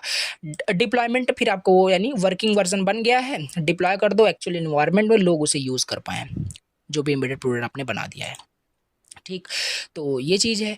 तो एक बार आपका डिप्लॉयमेंट हो गया, याद रखो हम आइटरेटिव मॉडल पढ़ रहे हैं, राइट। डिप्लॉयमेंट आपका हो गया, इसका मतलब ये नहीं कि आपका काम वहाँ पे खत्म हो गया, नहीं, आइटरेटिव मॉडल पढ़ रहे हो, मीन्स कि अब वहाँ पे मान लेते हैं फिर से आपका वहाँ पे क्या होगा, कुछ फीडबैक आया कि ये चीज़ ऐसे काम नहीं कर रही, ये प्रॉब्लम ये है, या कुछ नया चीज़ वहाँ पे ऐड करना चाहते हो, तो फिर से एनालिसिस वहाँ पे होगा एंड फीडबैक देखोगे, एनालाइज करोगे रिजल्ट को कि लोग यूज़ किए उनका क्या रिजल्ट आ रहा है, राइट। तो फिर क्या करोगे, तो फिर से उसको आप क्या करोगे, वही सारे फेजेस को अप्लाई करोगे, देन एक आपका ऐसे क्या होगा, धीरे धीरे फिर आपके कंप्लीट सिस्टम बन जाएगा। ये लूप आपका बार बार चलेगा, analysis, design, development, testing, deployment. Deployment बाद फिर से अगर यूजर सेटिस्फाई नहीं हुआ तो अगेन यही लूप रिपीट हो जाएगा। This is nothing but a iterative model in embedded system development, okay. तो यही होता है, ऐसे मतलब करते करते आपका एक कंप्लीट सिस्टम बनेगा। तो इस तरीके से आपका ये किस तरीके से ये डेवलप किया जाए, आइटरेटिव मॉडल कैसे काम कर रहा है एम्बेडेड सिस्टम डेवलपमेंट में, समझ में आपको आ गया होगा। एंड इसी में नेक्स्ट यहाँ पे है, नेक्स्ट मॉडल अभी हम समझते हैं, हमने पढ़ लिया, वाटरफॉल मॉडल देख लिया, आइटरेटिव मॉडल भी देख लिया। इसका डायग्राम भी आप बना सकते हो, इसमें मैंने डायग्राम आई थिंक, हाँ यहाँ पे तो है, तो ये डायग्राम आपको बना देना है, ठीक है। तो अब नेक्स्ट यहाँ पे हम समझते हैं नेक्स्ट मॉडल, जो कि है प्रोटोटाइप मॉडल, मोस्ट इंपॉर्टेंट। इसे भी और समझ लेते हैं, प्रोटोटाइप मॉडल क्या होता है। देखो पहले तो प्रोटोटाइप का मतलब बीच में ही आपको आई थिंक ये काफ़ी बार वर्ड मिला, मैंने आपको बताया प्रोटोटाइप का मतलब है बेसिक वर्जन किसी चीज़ का, किसी चीज़ का बेसिक वर्जन, किसी चीज़ का बोल सकते हो कि स्मॉल एक बेसिक वर्जन, सैम्पल वर्जन बोल सकते हो, बनाया जाए तो उसी को हम प्रोटोटाइप कहते हैं। इसमें भी कुछ नहीं है, एम्बेडेड प्रोडक्ट आप बना रहे थे, राइट। अब इसमें मैं प्रोटोटाइप मॉडल में हम क्या करेंगे ना, अगर हमारा जो भी हम डेवलप कर रहे हैं, एम्बेडेड प्रोडक्ट डेवलप कर रहे हैं, अगर हम प्रोटोटाइप मॉडल का यूज़ करके उसे हम डेवलप करें, तो ये मॉडल ये कहता है कि before developing the actual product, right, directly आपको पूरा एक्चुअल नहीं बनाना है, पहले उसका एक सैम्पल वर्जन बनाओ, उसका एक बेसिक वर्जन बनाओ, और उस बेसिक वर्जन के प्रोडक्ट को बना करके यूज़र को दिखाओ, यानी उसे लोगों को यूज़ करने को दो। अगर लोग उसे यूज़ करते हैं, लोग उसे सेटिस्फाई होते हैं, कस्टमर का एवेल्युएशन लो, कस्टमर अगर सेटिस्फाई होता है, यानी कि एग्जाम्पल ले सकते हैं, किसी इंडस्ट्री ने आपको बोला कि आपको बताया कि हमें ये एम्बेडेड प्रोडक्ट बनवाना है, तो वो आप क्या करोगे, उसको बनाओगे। तो वहाँ पे क्या होगा कि आप उसका एक प्रोटोटाइप पहले बनाओगे, प्रोटोटाइप मॉडल का यूज़ करोगे, देन प्रोटोटाइप बनाओगे, मतलब बेसिक वर्जन, सैम्पल वर्जन बनाओगे, देन उसको दिखाओगे। अगर वो सेटिस्फाई होते हैं देन आप आगे का फिर जो फेजेस होता है वो एग्जीक्यूट करोगे। अगर वो सेटिस्फाई नहीं होते हैं देन क्या करोगे, रीफाइन करोगे। इसका थोड़ा डायग्राम से मुझे एक्सप्लेन करना था आपको। तो यहाँ से देखो, वही रिक्वायरमेंट आपने समझ लिया, फिर उसका क्विक डिजाइन कर दिया। क्विक डिजाइन इट मीन्स आपने एक प्रोटोटाइप बना दिया, प्रोटोटाइप वही सैंपल वर्जन बनाया, फिर उनका आपने इवेल्युएशन लिया, क्या सब सही है या नहीं, सही से काम कर रहा है कि नहीं। अगर यस आता है यहाँ यस कर देना, यहाँ नो कर देना। अगर यस आता है तो उसका डिजाइन करोगे, ब्लूप्रिंट तैयार करोगे, फिर एक्चुअल उसको डेवलपमेंट आप स्टार्ट करोगे, उसको एक्चुअल में हार्डवेयर सॉफ्टवेयर डिजाइन करके कंबाइन करोगे, इंटीग्रेट करोगे, फिर टेस्टिंग होगी, फिर मेंटेन करोगे, डिप्लॉयमेंट भी यहाँ पे ऐड कर देना। नहीं सेटिस्फाई होते हैं तो भी यार फिर से उसको क्या करोगे, फिर से एक प्रोटोटाइप बनाओगे। ऐसा नहीं कि नहीं सेटिस्फाई होते हैं तब भी यहाँ पे बना दोगे। तो ये प्रोटोटाइप का मतलब आपको समझ में आ रहा होगा, ठीक। तो आई थिंक समझ में आ रहा होगा। तो ये इसके कुछ एडवांटेज आपको मिल जाएंगे। यूज़र इन्वॉल्वमेंट यहाँ पे है, one of the most important advantage है कि यूज़र इन्वॉल्व है, यूज़र अपने नीड के अनुसार सारी चीज़ें बता रहा है। अर्ली फीडबैक हमें मिलता है, इश्यूज़ भी हमें बहुत जल्दी यहाँ पे मिल जाते हैं। तो ये सारी चीज़ें यहाँ पे है। Improve user satisfaction, final product match expectation. अगर आप प्रोटोटाइप मॉडल का यूज़ करके उस एम्बेडेड प्रोडक्ट को बनाओगे तो क्या लास्ट में जब आपका वो बन करके डिप्लॉय होगा, लॉन्च होगा मार्केट में, लोग उसे यूज़ करेंगे ना, तो सभी वहाँ पे सेटिस्फाइड होंगे, क्योंकि पहले से ऑलरेडी वो इवेल्युएट होकर के ही वो प्रोडक्ट लॉन्च किया गया है, राइट। तो ये है। अब जितनी भी कहानी मैंने आपको बताई, देखो फिर से वही सेम चीज़ आ गया। मैं इसीलिए आपको स्टार्टिंग में बताया 8 फेजेस, राइट, याद कर लो। यहाँ पे बस थोड़ा सा चेंज करना है, बाकी एक्सप्लेन कर देता हूँ। ऐसा नहीं है, अब यहाँ पे रिक्वायरमेंट गैदरिंग होगी, राइट। क्या एम्बेडेड प्रोडक्ट बनाना है, लाइक जैसे देखो एक हॉस्पिटल को मान लेते हैं, एक हार्ट रेट मॉनिटरिंग डिवाइस की ज़रूरत है भी, तो ये भी तो आपका एम्बेडेड सिस्टम है, बताया था आपको, सिंपल। तो अब क्या करोगे, सिंपल जो क्या करे, मतलब कि हार्ट रेट को रीड करे और कुछ डेटा डिस्प्ले करे, राइट। तो ये रिक्वायरमेंट आपने उस हॉस्पिटल की सुन ली, समझ ली। अब भैया सुन करके समझ करके ना तुरंत बनाना स्टार्ट नहीं कर दोगे। फिर से वही बता रहा हूँ, आप प्रोटोटाइप मॉडल को यूज़ करोगे तो फिर आप वहाँ पे क्विक डिज़ाइन करोगे। क्विक डिज़ाइन मतलब उसको तुरंत क्या करोगे, उसका एक यूआई बना करके, स्टार्ट स्टॉप बटन दिखा करके, ऐसे क्या होने वाला है, डिजिटल डिस्प्ले दिखा करके एक प्रोटोटाइप बना करके क्या करोगे ना, प्रोटोटाइप आप बिल्ड करोगे। पूरा एक मतलब एक आपका वर्किंग मॉडल ही होता है जो काम कर रहा होता है। ऐसा नहीं कि बस आपका उसका ब्लूप्रिंट ही होता है, एक वर्किंग मॉडल ही होता है, बट एक रफली आपका वो होता है। समझ रहे हो कि प्रोटोटाइप मतलब जब सैम्पल वर्जन है तो, राइट। तो बस उसमें कुछ लिमिटेड फीचर्स होते हैं, तो एक रफली आपका वहाँ पे वर्किंग मॉडल दिखाया जाता है, जो भी वहाँ पे रिक्वायरमेंट थी कि सही से सारी चीज़ें काम कर रहा है कि नहीं। अगर वो सेटिस्फाइड होते हैं देन फर्दर वहाँ पे डिज़ाइन, फिर रियल डेवलपमेंट स्टार्ट हो जाता है उसी पे, ठीक। तो फीडबैक लिया जाता है, फिर डिज़ाइन किया जाता है फिर से। जैसे ये चीज़ आपका मान लेते हैं, प्रोटोटाइप बनाया गया, जो भी हार्ट रेट मॉनिटरिंग डिवाइस था हॉस्पिटल के लिए दिखाया गया। उन्होंने कहा कि फीचर इसमें ऐड करो कि अलर्ट करे अगर हार्ट रेट गोज अबव 100, ऐसा फीचर उन्होंने रिक्वायरमेंट कर दी। अब क्या करोगे, सिंपल सी बात है, वो इवेल्युएट किया आपने, अब रीफाइन करोगे उसकी रिक्वायरमेंट को। जब तक आपका ये कस्टमर हैप्पी नहीं हो जाता, जिसने भी आपको प्रोडक्ट बनाने के लिए बोला है हैप्पी हो गया, डिज़ाइन करना भी स्टार्ट कर सकते हो आप। और लास्ट में जब आपका डिप्लॉय हो जाएगा तो ये कस्टमर 100% सेटिस्फाई होगा, क्योंकि सारी चीज़ें इसी ने एवेल्युएट की। तो कस्टमर का इन्वॉल्वमेंट यहाँ पे है, तो ये एडवांटेज में हमने देखा था। तो ये चीज़ यहाँ पे देखो कैसे हुआ कि प्रोटोटाइप बिल्ड हुआ, फिर यूज़र का इवेल्युएशन लिया गया, फिर रिफाइनमेंट हुआ, फाइनल प्रोडक्ट डेवलप कर दिया गया, टेस्टिंग एंड मेंटेनेंस यहाँ पे हो रहा है, राइट। फिर आपका यहाँ पे डिप्लॉय हो ही गया, यानी मेंटेनेंस आपका हो रहा है। तो ये यहाँ पे भी देखो वही सेम 7 to 8 आपके फेजेस हैं। मैंने एक्सप्लेन आपको सारी चीज़ें कर दी, पॉइंट्स आपको याद रखने पड़ेंगे, याद हो जाएगा, राइट। और नोट्स आपके पास रहेगा ही। अब यहाँ पे हम देख लेते हैं नेक्स्ट मॉडल, यहाँ पे ईडीएलसी मॉडल, राइट। लास्ट मॉडल आपका है जो कि है स्पाइरल मॉडल, राइट। अब ये क्या होता है भैया, स्पाइरल मॉडल क्या है, राइट। ये भी कुछ नया नहीं आ गया। देखो स्पाइरल मॉडल जो है ना, ये दो मॉडल आपने जो पढ़ लिया उस मॉडल का कॉम्बिनेशन होता है। स्पाइरल मॉडल जो है आपका, वाटरफॉल मॉडल आपने पढ़ लिया, आइटरेटिव मॉडल पढ़ लिया, iterative model plus water model is equal to spiral model. बस ये दो कंसेप्ट को यूज करता है, दो मॉडल को यूज करता है। Spiral model waterfall model plus iterative model को यूज करता है। एंड एडिशनली ये तो यूज करता ही करता है, इसमें एडिशनली ना रिस्क मैनेजमेंट भी की जाती है। अभी तक जितना भी आपने ये डेवलप सॉरी आपने मॉडल आपने देखा, इसमें कहीं रिस्क की बात आई, रिस्क का कोई वर्ड आपको मिला जिसमें रिस्क मैनेजमेंट की बात की जा रही हो? देखो कोई भी प्रोडक्ट अगर आप डेवलप करते हो, सिंपल सी बात है, उसमें बहुत सारे रिस्क होते हैं। रिस्क का मतलब क्या है? रिस्क रिस्क से कंफ्यूज मत होना। जैसे सॉफ्टवेयर ही कोई डिज़ाइन किया जा रहा है, जैसे प्रोडक्ट ही आप डेवलप कर रहे हो, तो रिस्क ये हो सकता है कि भैया बजट से बाहर हो जाए, राइट? आप ऐसा डिज़ाइन कर दो प्रोडक्ट लोग खरीद ही ना पाएँ, उसे यूज़ ही ना कर पाएँ, राइट? और ऐसा ना, जैसे वॉशिंग मशीन आप बनाए और उसमें आप इस तरीके से डेवलपमेंट आपने कर दिया कि मान लेते हैं, मतलब कि कहने का मतलब कि यूज़र के लिए वो फिजिबल नहीं है, कहने का मतलब आपके प्रोडक्ट को यूज़ करने के लिए। समझ पा रहे मैं क्या समझाने की कोशिश कर रहा हूँ? तो वो ना आपका एक वही है, रिस्क को मैनेज करना, कि जो भी पॉसिबल प्रॉब्लम्स इन फ्यूचर आ सकती हैं वही आपकी रिस्क होती हैं, तो वो सब पहले ही हम अवॉइड कर लें। तो वो मैनेजमेंट यहाँ पे इस मॉडल के अंदर होता है, स्पाइरल मॉडल के अंदर। बहुत बढ़िया। तो ये चीज़ है। इन this model development goes through repeated cycle. Spiral का मतलब कुछ इस तरीके से आप समझना, इस टाइप से, राइट? स्पाइरल वे में इस तरीके से ये होता है, इस तरीके से कुछ डेवलपमेंट होता है। अब इसका कुछ मतलब होता है, ऐसे ही नहीं, राइट?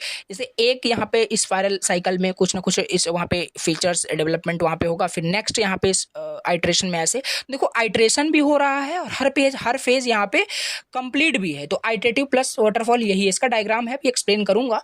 तो यहाँ पे बस वही लिखा हुआ है कि स्पाइरल वे में ये आपका डेवलप होता है। ईच स्पाइरल इस रिप्रेजेंट करता है एक फेज ऑब्जेक्ट में, एक स्पाइरल हो गया, ये रिप्रेजेंट कर रहा है एक वहाँ पे आपका फेज कंप्लीट हो गया, देन अगेन एक फेज। तो इस तरीके से यहाँ पे डेवलपमेंट होता है, ठीक? तो यहाँ पे ना 4 मेजर यहाँ पे आपके होते हैं, राइट? तो इस चीज़ को रिक्वायरमेंट एनालिसिस, डिज़ाइन, इम्प्लीमेंटेशन, इन्हीं चीज़ को आप समझते हैं। ओके, तो आओ देखते हैं। जैसे पहले देखो, जैसे रिक्वायरमेंट समझा गया, एनालिसिस किया गया, डिज़ाइन किया गया, इम्प्लीमेंट कर दिया गया। फिर से कोई नया फीडबैक आया, रिक्वायरमेंट समझा गया, एनालिसिस किया गया, डिज़ाइन किया गया, डेवलपमेंट किया गया। अगेन यही सेम चीज़ चलती रहेगी until the user is not being satisfied, right? तो ये सारी चीज़ें हैं, कैसे स्पाइरल मॉडल काम कर रहा है। बाकी अब और थोड़ा सा और इन डिटेल चलते हैं। तो ये सारे आपके 4 यहाँ पे चीज़ें हैं। ईच लूप और spiral represent one phase of the software development. Again यहाँ पे देखो सॉफ्टवेयर डेवलपमेंट आ गया, एम्बेडेड प्रोडक्ट डेवलपमेंट। कहीं कहीं अगर सॉफ्टवेयर आपको मिल जाए तो उसे चेंज कर देना, राइट? तो कि उसे एम्बेडेड प्रोडक्ट में तो परेशान नहीं होना है आपको। तो बस यहाँ पे यही लिखा है कि वहाँ पे हर लूप, हर स्पाइरल आपका रिप्रेजेंट कर रहा है क्या? Phases of embedded product development phases को, ठीक? तो ये कुछ इसका डायग्राम आपको बनाना है। अब इसके फेजेस को इन डिटेल में बस आपको एक्सप्लेन कर देना है। पहला क्या है आपका? Requirement identification. कुछ नहीं है, फिर से एम्बेडेड प्रोडक्ट डेवलप हो रहा है तो अब करना है। तो रिक्वायरमेंट समझ लो फिर से, understand what the customer wants, right? बस वही है, यहाँ पे रिक्वायरमेंट समझा जाएगा। फिर दूसरे में क्या होगा कि यहाँ पे क्या था, स्टार्टिंग में बताया था, रिस्क मैनेजमेंट भी होगा। रिक्वायरमेंट आपने समझ लिया, राइट? तो रिस्क मैनेजमेंट, रिस्क एनालिसिस करना होगा। वहाँ पे काफ़ी सारे रिस्क होते हैं। रिस्क मैनेजमेंट वहाँ पे टाइप्स होते हैं। वहाँ पे टेक्निकल रिस्क देखा जाता है, बिजनेस रिस्क देखा जाता है, प्रोजेक्ट रिस्क देखा जाता है। जो भी आप प्रोडक्ट बना रहे हो, it is like a project ही है जिस पे काम करोगे, तो उससे रिलेटेड कोई रिस्क तो नहीं है। जैसे यूज़र की कोई रिक्वायरमेंट है कि ऐसा वॉशिंग मशीन आप बनाइए जो कि जो है विदाउट वाटर क्या है, कपड़े को धुल के दे हमें, right?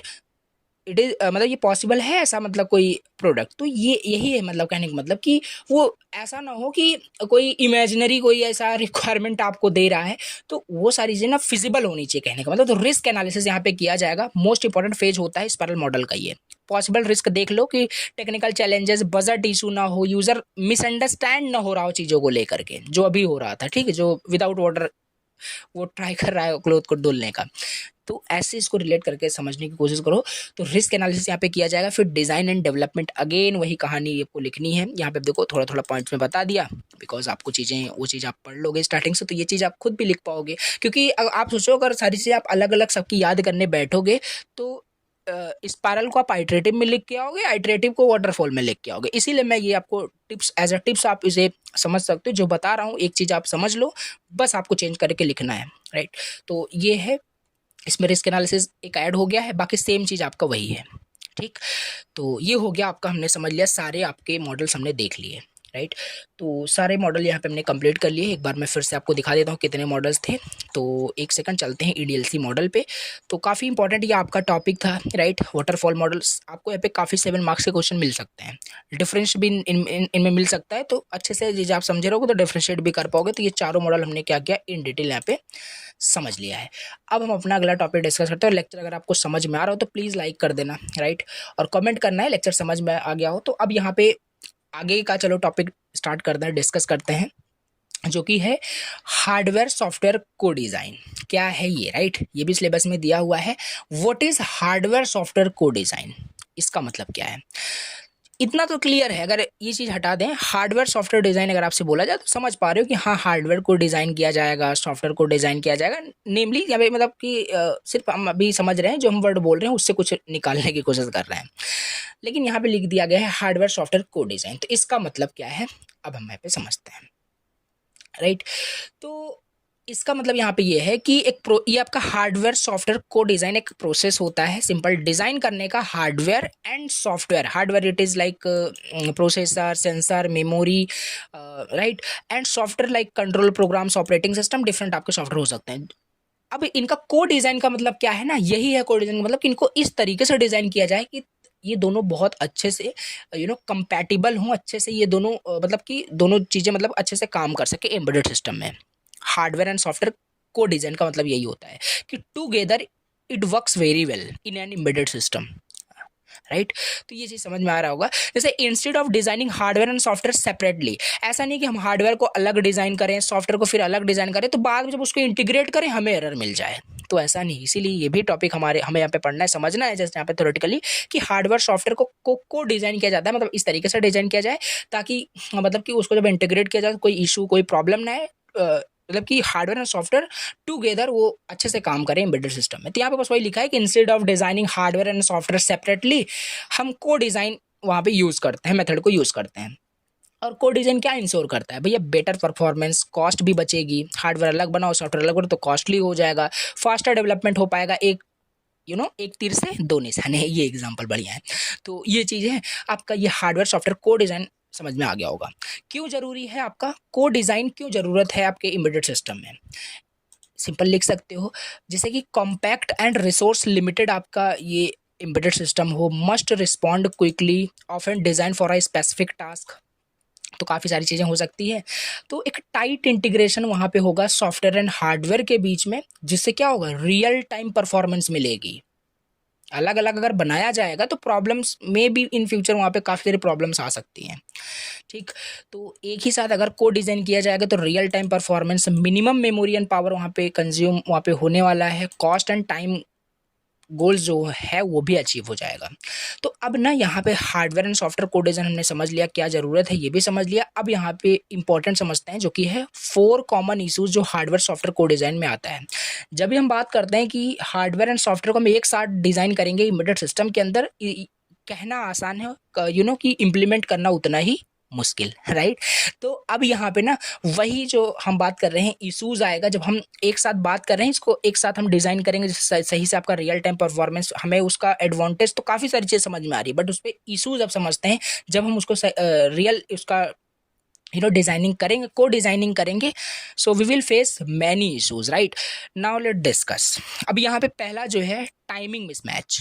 Yes, hardware and software may not operate in a synchronize way. कहने का मतलब है हार्डवेयर अलग तरीके से काम कर रहा है, सॉफ्टवेयर अलग तरीके से काम कर रहा है, तो इश्यूज बिल्कुल ये आ सकते हैं, पॉसिबल इश्यूज है, ऐसा नहीं कि आएगा ही आएगा, may be possible, right.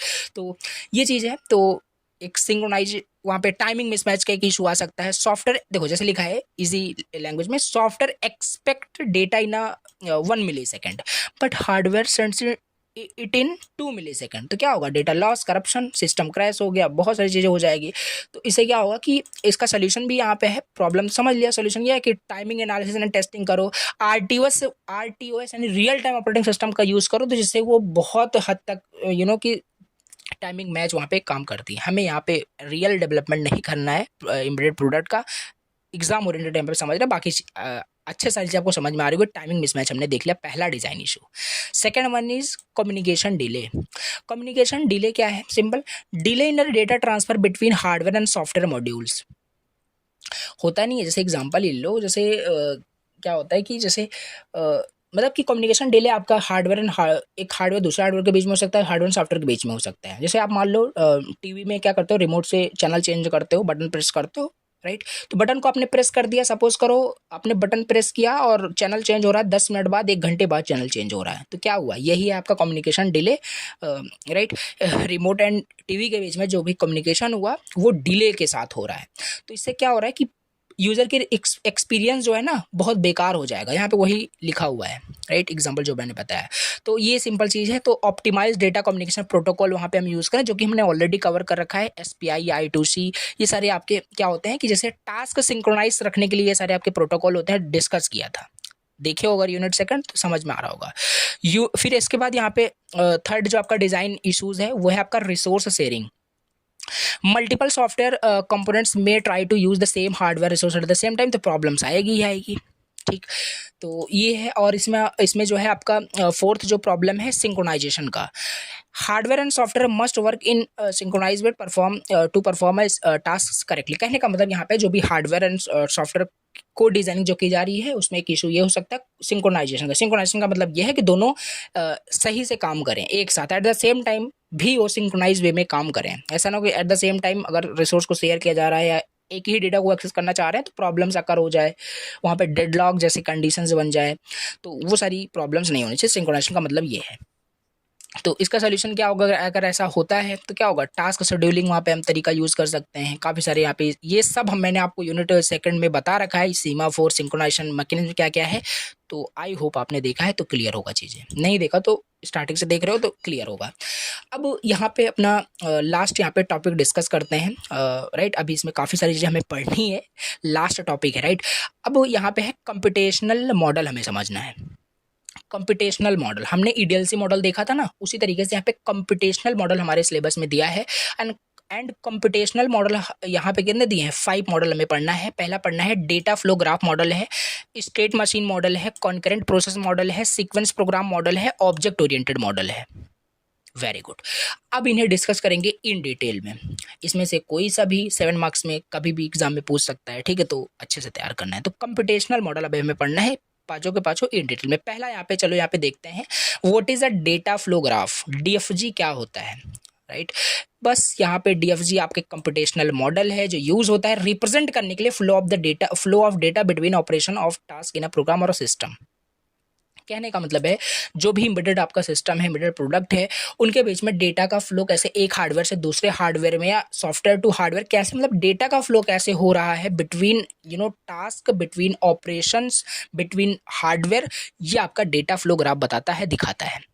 Computational model इसीलिए कहते हैं। तो एक डायग्राम ही होता है जिसे एक फ्लो चार्ट बोल सकते हो, जैसे आपके प्रोग्राम का जो भी फ्लो होता है फ्लो चार्ट से दिखता है कि नहीं दिखता है, उसी तरीके से डीएफजी भी एक डायग्राम जो बनाया जाता है, जो डेवलपमेंट करते होंगे वो सारी चीज़ें मतलब कि क्रिएट करते हैं ये डायग्राम, बट यहाँ पे हमें समझना है खाली। तो कंपोनेंट क्या क्या इसमें होते हैं, इसमें नोड होता है। अब जैसे डायग्राम बनाओगे तो कुछ इसी तरीके से तो नोड बनेगा, नोड होगा, फिर यहाँ से कुछ एज होगा, मतलब कि एम्बेडेड सिस्टम की मैं बात कर रहा हूँ, फिर उसका सारा फ्लो दिखेगा उसमें कैसे हो रहा होगा। तो नोड होता है, एज होता है। जैसे यहाँ पे देखो एग्जाम्पल दिया है, इसे समझते हैं। तो नोड क्या है, एज क्या है, ये चीज़ आपको समझ में आ रही हो इस सर्कल से जो दिखाते हैं, राइट। जो फंक्शन, जो ऑपरेशन जो एक्चुअली काम कर रहा होगा, ऐड, मल्टीप्लाई, ये सारी चीज़। अब ऐसे एग्जांपल देखो, ये हमारे पास दिया हुआ है, मान लेते हैं ये आपका एक एक्सप्रेशन है, ये आपका एक एक्सप्रेशन है, इसे हम रिप्रेजेंट करते हैं कुछ इस तरीके से। तो यहाँ पे क्या है, तो इसका एग्जांपल ले लेना और इसको दिखा देना, आपका ये फिनिश हो जाएगा। तो यहाँ पे आपका क्या है, जैसे ये एक्सप्रेशन दिया है a+b, तो a and b, A B C D यहाँ पे कर दिया गया। अब ए बी यहाँ पे आपका ये ऐड हो गया, ये आपका माइनस हो गया, और यहाँ से ये प्लस हो गया, लास्ट में आपका ये जेड में असाइन कर देगा। तो ये इजी है, समझ में आ रहा होगा। तो इस तरीके से इसका डेटा फ्लो ग्राफ इस तरीके से बनाया जाता है। ये चीज़ यहाँ पे लिखी हुई है। क्यों जरूरी है data flow graph, parallel processing होती है, विजुलाइज प्रोग्राम लॉजिक। तो इसका सोचोगे ये क्या बना दिया गया, कंफ्यूज ना हो इसलिए मैं बता दूं, जस्ट आपको एक्सप्रेशन लेना है। ये टेक्निकल चीज़ें हैं, समझ में आपको अगर आ रही है तो बढ़िया है, बाकी ये चीज़ आपको एक्सप्रेशन लेना है और इस तरीके पर ना, यही आपका क्या है, रिप्रेजेंट कर रहा है सिंपल। जो यहाँ पे हमने देखा था कंप्यूटेशन फंक्शंस और ऑपरेशंस, राइट। तो ये नोड में, सर्कल में इसे रिप्रेजेंट करते हैं, जो कि ये है आपका नोड हो गया, ये आपका एज हो गया, ठीक। तो ये हो गया। तो इसका क्या क्या क्यों हम इसे यूज़ करते हैं, तो विजुलाइज करने के लिए यूज़फुल इन कंपाइलर सिग्नल प्रोसेसिंग में यूज़ होता है, और एम्बेडेड सिस्टम में तो यूज़ ही हो रहा है, अभी देख रहे हो। तो काफ़ी सारे इसके यूज़ केसेस यहाँ पे हैं। तो इसको राइट करना है, इसकी एप्लीकेशन समझ लेते हैं। एम्बेडेड सिस्टम में यूज़ हो रहा है, पैरेलल कंप्यूटिंग में, कंपाइलर डिजाइनिंग में यूज़ होता है, ओके, सिस्टम डिजाइनिंग में यूज़ होता है। इसकी लिमिटेशंस भी काफ़ी सारी हैं। लिमिटेशन होगी तभी ना आगे का मॉडल हम अभी पढ़ने वाले हैं, तभी ना आया है वहाँ पे। तो इसमें क्या है, does not show control flow. याद रखना, ये फ्लो ऑफ डेटा, मैंने आपको स्टार्टिंग में बताया था, ये डेटा का फ्लो दिखाता है कि डेटा का फ्लो कहाँ से कैसे हो रहा है। एग्जैक्टली ये नहीं दिखाता कि कंट्रोल मतलब फ्लो क्या है। कंट्रोल फ्लो ऑफ डेटा में डिफरेंस होता है। तो इफ एल्स मतलब इस टाइप का यहाँ पे नहीं दिखाता। तो data centric programs, logic centric, तो कॉम्प्लेक्स फॉर लार्ज सिस्टम, ये कुछ यहाँ पे लिमिटेशंस आपको समझ लेनी है क्या क्या है। अब यहाँ पे दूसरा भी अपना मॉडल डिस्कस करते हैं, जो कि है स्टेट मशीन मॉडल। अब ये क्या है, इसको भी और डिस्कस कर लेते हैं। स्टेट मशीन मॉडल, देखो स्टेट मशीन मॉडल भी आपका कंप्यूटेशनल मॉडल है, जो यूज होता है डिस्क्राइब करने के लिए कि सिस्टम कैसे बिहेव करता है एंड रिस्पॉन्स करता है इवेंट्स और इनपुट्स। एक एग्जांपल ले लो ट्रैफिक लाइट का, क्लियर हो जाएगा state machine model. Traffic light system में आप क्या देखते हो, उसमें स्टेट यही है आपका रेड ग्रीन येलो, इवेंट क्या है, टाइमर एक्सपायर जब हो जाता है वो एक इवेंट होता है। हर टाइमर एक्सपायर के बाद क्या होता है, एक नया स्टेट वहाँ पे क्रिएट हो जाता है, नया स्टेट दिखता है। तो the system changes from red to green, yellow, red and so on, यही रिपीट होता रहता है, राइट। तो ये क्या है, स्टेट मशीन मॉडल पे बेस्ड एक रियल लाइफ सिस्टम देख पाते हो आप, ठीक। तो वो आपका एक स्टेट मशीन मॉडल होता है। इसमें स्टेट का मतलब क्या है, अ कंडीशन और a situation at a particular time, वो आपका दिखेगा, वो होता है आपका स्टेट। इवेंट क्या होता है, trigger that causes a state changes. Event का मतलब वही टाइमर एक्सपायर जब होता है तो स्टेट को चेंज करता है, रेड टू ग्रीन हो जाएगा, फिर येलो हो जाएगा, वो चीज़ है, ठीक।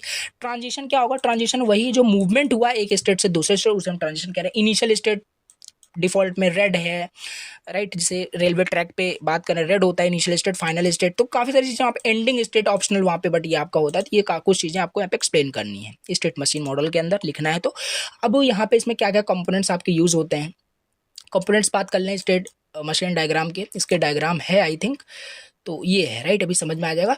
तो यहाँ पे ना वही लिखा है, सर्कल और बॉक्स में, सर्कल में रिप्रेजेंट करेंगे हम स्टेट को, राइट, और एरो से दिखाएंगे कि कहाँ से कहाँ ट्रांजिशन हो रहा है। तो ये चीज़ आई थिंक आपने डीएफए बनाया है, एनएफए बनाया है, तो वही सेम कुछ उसी तरीके से आपका ये मतलब दिखता है, नॉट एक्जैक्टली काम उसी तरीके से करता है, बाकी दिखता है उसी तरीके। तो जैसे जैसे देखो यहाँ पे बनाया गया है फैन कंट्रोल सिस्टम एक बनाया गया है। बाकी चाहो तो ये जो आपने ट्रैफिक लाइट सिस्टम का बनाया था, तो ऐसे सर्कल बना करके रेड ग्रीन येलो, तो अभी इसको बताऊंगा, तो ये भी एग्जांपल राइट कर सकते हो।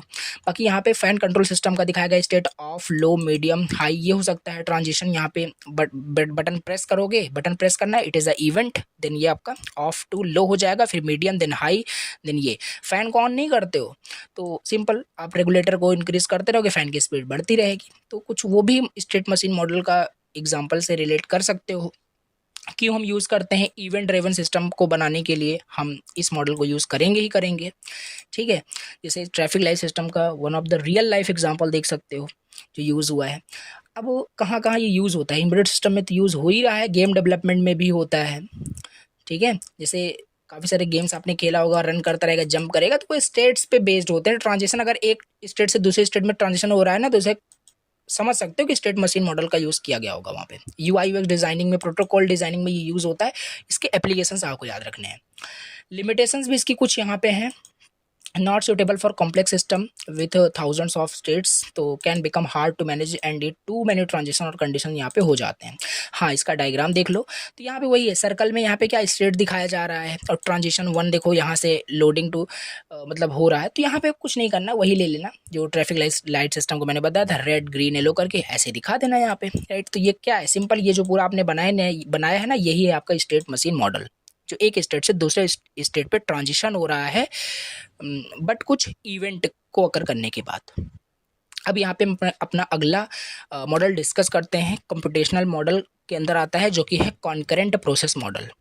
अब कॉन्करेंट प्रोसेस मॉडल का मतलब क्या होता है, देखो कुछ नहीं, कॉन्करेंट प्रोसेस का मॉडल ये होता है, मतलब कॉन्करेंट का मतलब पहले मैं आपको बताता हूँ, देन समझ में आएगा। कॉन्करेंट का मतलब यही है, एट द सेम टाइम अगर आप मल्टीपल प्रोसेस एग्जीक्यूट करते हो। जैसे आपका एग्जांपल ले लेते हैं, ठीक है। जैसे आप मान लेते हैं अभी आप वीडियोस देख रहे हो, पढ़ रहे हो, लेक्चर देख रहे हो।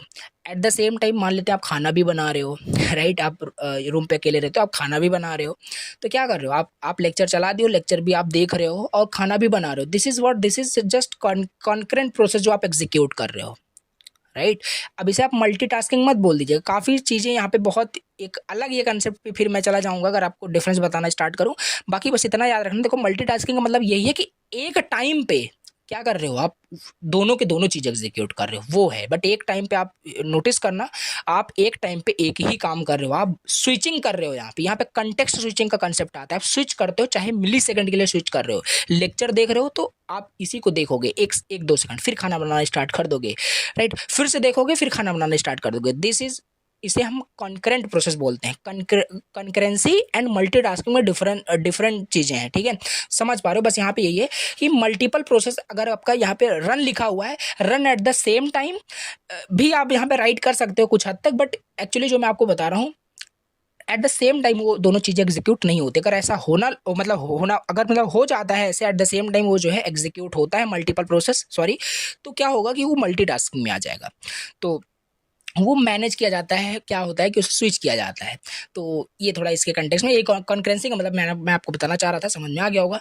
तो जैसे स्मार्टफोन का एग्जांपल यहाँ पे समझते हैं और समझ में आ जाएगा। तो एक सेकेंड, तो देखते हैं, देखिए, राइट। जैसे मान लेते हैं आप अपने फ़ोन पे कोई म्यूज़िक सुन रहे हो, राइट। उसी टाइम अगर आपके फ्रेंड का कोई कॉल आ जाता है, तो ऐसा नहीं कि म्यूज़िक भी चल रहा है, फ़ोन भी आपका चल रहा है, आपका वो पॉज हो जाता है कुछ सेकंड के लिए, राइट। तो बस कुछ समझ पा रहे हो, तो ये आपका कंकरेंट प्रोसेस क्या होता है, समझ में आ रहा होगा। अब फ्लो क्या होता है कंकरेंट प्रोसेस मॉडल का, अभी से समझते हैं। इसमें देखो 4 आपके पॉइंट्स आपको याद रखना है: decomposition, parallel execution, coordination, result, merging. तो डिकम्पोजिशन का मतलब है the system is divided into smaller independent task और प्रोसेस। जो भी हमारा टास्क होता है उसे स्मॉल टास्क में डिवाइड करते हैं। जो भी हमारा इस मतलब कि बड़ा जो हमारे पास टास्क है उसे स्मॉलर इंडिपेंडेंट टास्क में डिवाइड करते हैं। नेक्स्ट यहाँ पे है parallel execution. These task are executed simultaneously, parallelly इसे एग्जीक्यूट करते हैं, कंकरेंटली बोल सकते हो आप, जैसे भी एग्जांपल मैंने आपको देके बताया, राइट। कोऑर्डिनेशन फिर होगा process must communicate and synchronize to ensure correct system behaviour. Result merging फिर होगा यहाँ पे final result from all concurrent task are combined और स्टोर्ड। तो ये 4 पॉइंट्स यहाँ पे आपको लिखने हैं। जैसे एक एग्जांपल देखो और यहाँ पे दिया हुआ है एटीएम सिस्टम का। जब यूजर यूज करता है एटीएम को, तो वन प्रोसेस जो उसके कार्ड को रीड करता है, जब आप कार्ड इंसर्ट करते हो तो एक प्रोसेस वहाँ पे स्टार्ट हो जाता है जो आपके कार्ड को रीड करना स्टार्ट करता है कि नहीं करता, बहुत बढ़िया। फिर दूसरा प्रोसेस तुरंत एग्जीक्यूट वहाँ पे बैकएंड में होना स्टार्ट हो जाता है, जो कि आपके पिन को वेरीफाई करेगा। फिर तीसरा प्रोसेस स्टार्ट हो जाता है आपके बैलेंस को चेक करना। तो सारे प्रोसेस यहाँ पे एग्जीक्यूट हो रहे हैं। यही है आपका क्या, कंकरेंस प्रोसेस मॉडल, ठीक। तो ये भी क्या है, एटीएम सिस्टम भी तो आपका एम्बेडेड सिस्टम है। तो ये बिल्कुल एग्जांपल राइट डाउन कर सकते हो एग्जाम में, राइट। तो ये इसके कुछ इसका समझ में आपको आ गया होगा। कॉन्करेंट प्रोसेस मॉडल क्या है, इसका एडवांटेज, फास्टर एग्जीक्यूशन हो रहा है, eight the same time multiple चीज़ें एग्जीक्यूट हो रही हैं, पैरेललिज्म यहाँ पे अचीव हो रहा है, रियल टाइम इंटरेक्टिव सिस्टम बन रहा है, रिसोर्स यूटिलाइज अच्छे से हो रहा है कम टाइम में, राइट। तो इसमें लेकिन सिंपल सी बात है, क्या प्रॉब्लम आ सकती है, राइट। इसमें इश्यूज भी आ सकते हैं, जैसे यहाँ पे डेडलॉक की इशू आ सकता है, मतलब डेडलॉक की प्रॉब्लम यहाँ पे आ सकती है। कैसे भैया, आप भी ना, जैसे आप भी जो अभी एग्जांपल स्टार्टिंग में दिया था कि आप खाना भी बना रहे हो, पढ़ाई भी कर रहे हो, राइट। तो वहाँ पे डेडलॉक भी हो सकता है। कहने का मतलब कि आप कुछ भी ना कर पाओ, राइट। कहने का मतलब आप कुछ भी नहीं कर पाओगे अगर मतलब कहीं कहीं मतलब इश्यूज आप समझ पा रहे हो। डेडलॉक का मतलब मैं क्या बोलने की कोशिश कर रहा हूँ, I want to explain, like कि जैसे आप पढ़ाई भी कर रहे हो और खाना भी बना रहे हो, तो मे बी डेडलॉक का मतलब ये है कि मतलब कुछ हो ही नहीं रहा है, राइट। मतलब डेडलॉक का मतलब ये है कि मतलब वो चीज़ आपका एक बोल सकते हो कि सिंपल आइडल कंडीशन में पड़ गया है और कुछ एग्जीक्यूट ही नहीं हो पा रहा है। जो कुछ तो होना चाहिए था, कुछ नहीं हो रहा है। मतलब दो process wait for each other to release resources.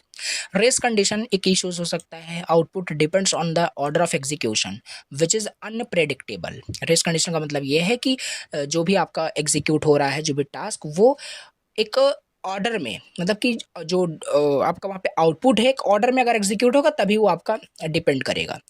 तो सॉरी, यहाँ पे रेस कंडीशन का ये है कि जो मतलब एग्जीक्यूशन है ऑर्डर का, वो जो भी आउटपुट है आपके मतलब प्रोडक्ट का, जो भी प्रोसेस है उसका जो आउटपुट है वो ऑर्डर ऑफ एग्जीक्यूशन पे डिपेंड कर रहा है।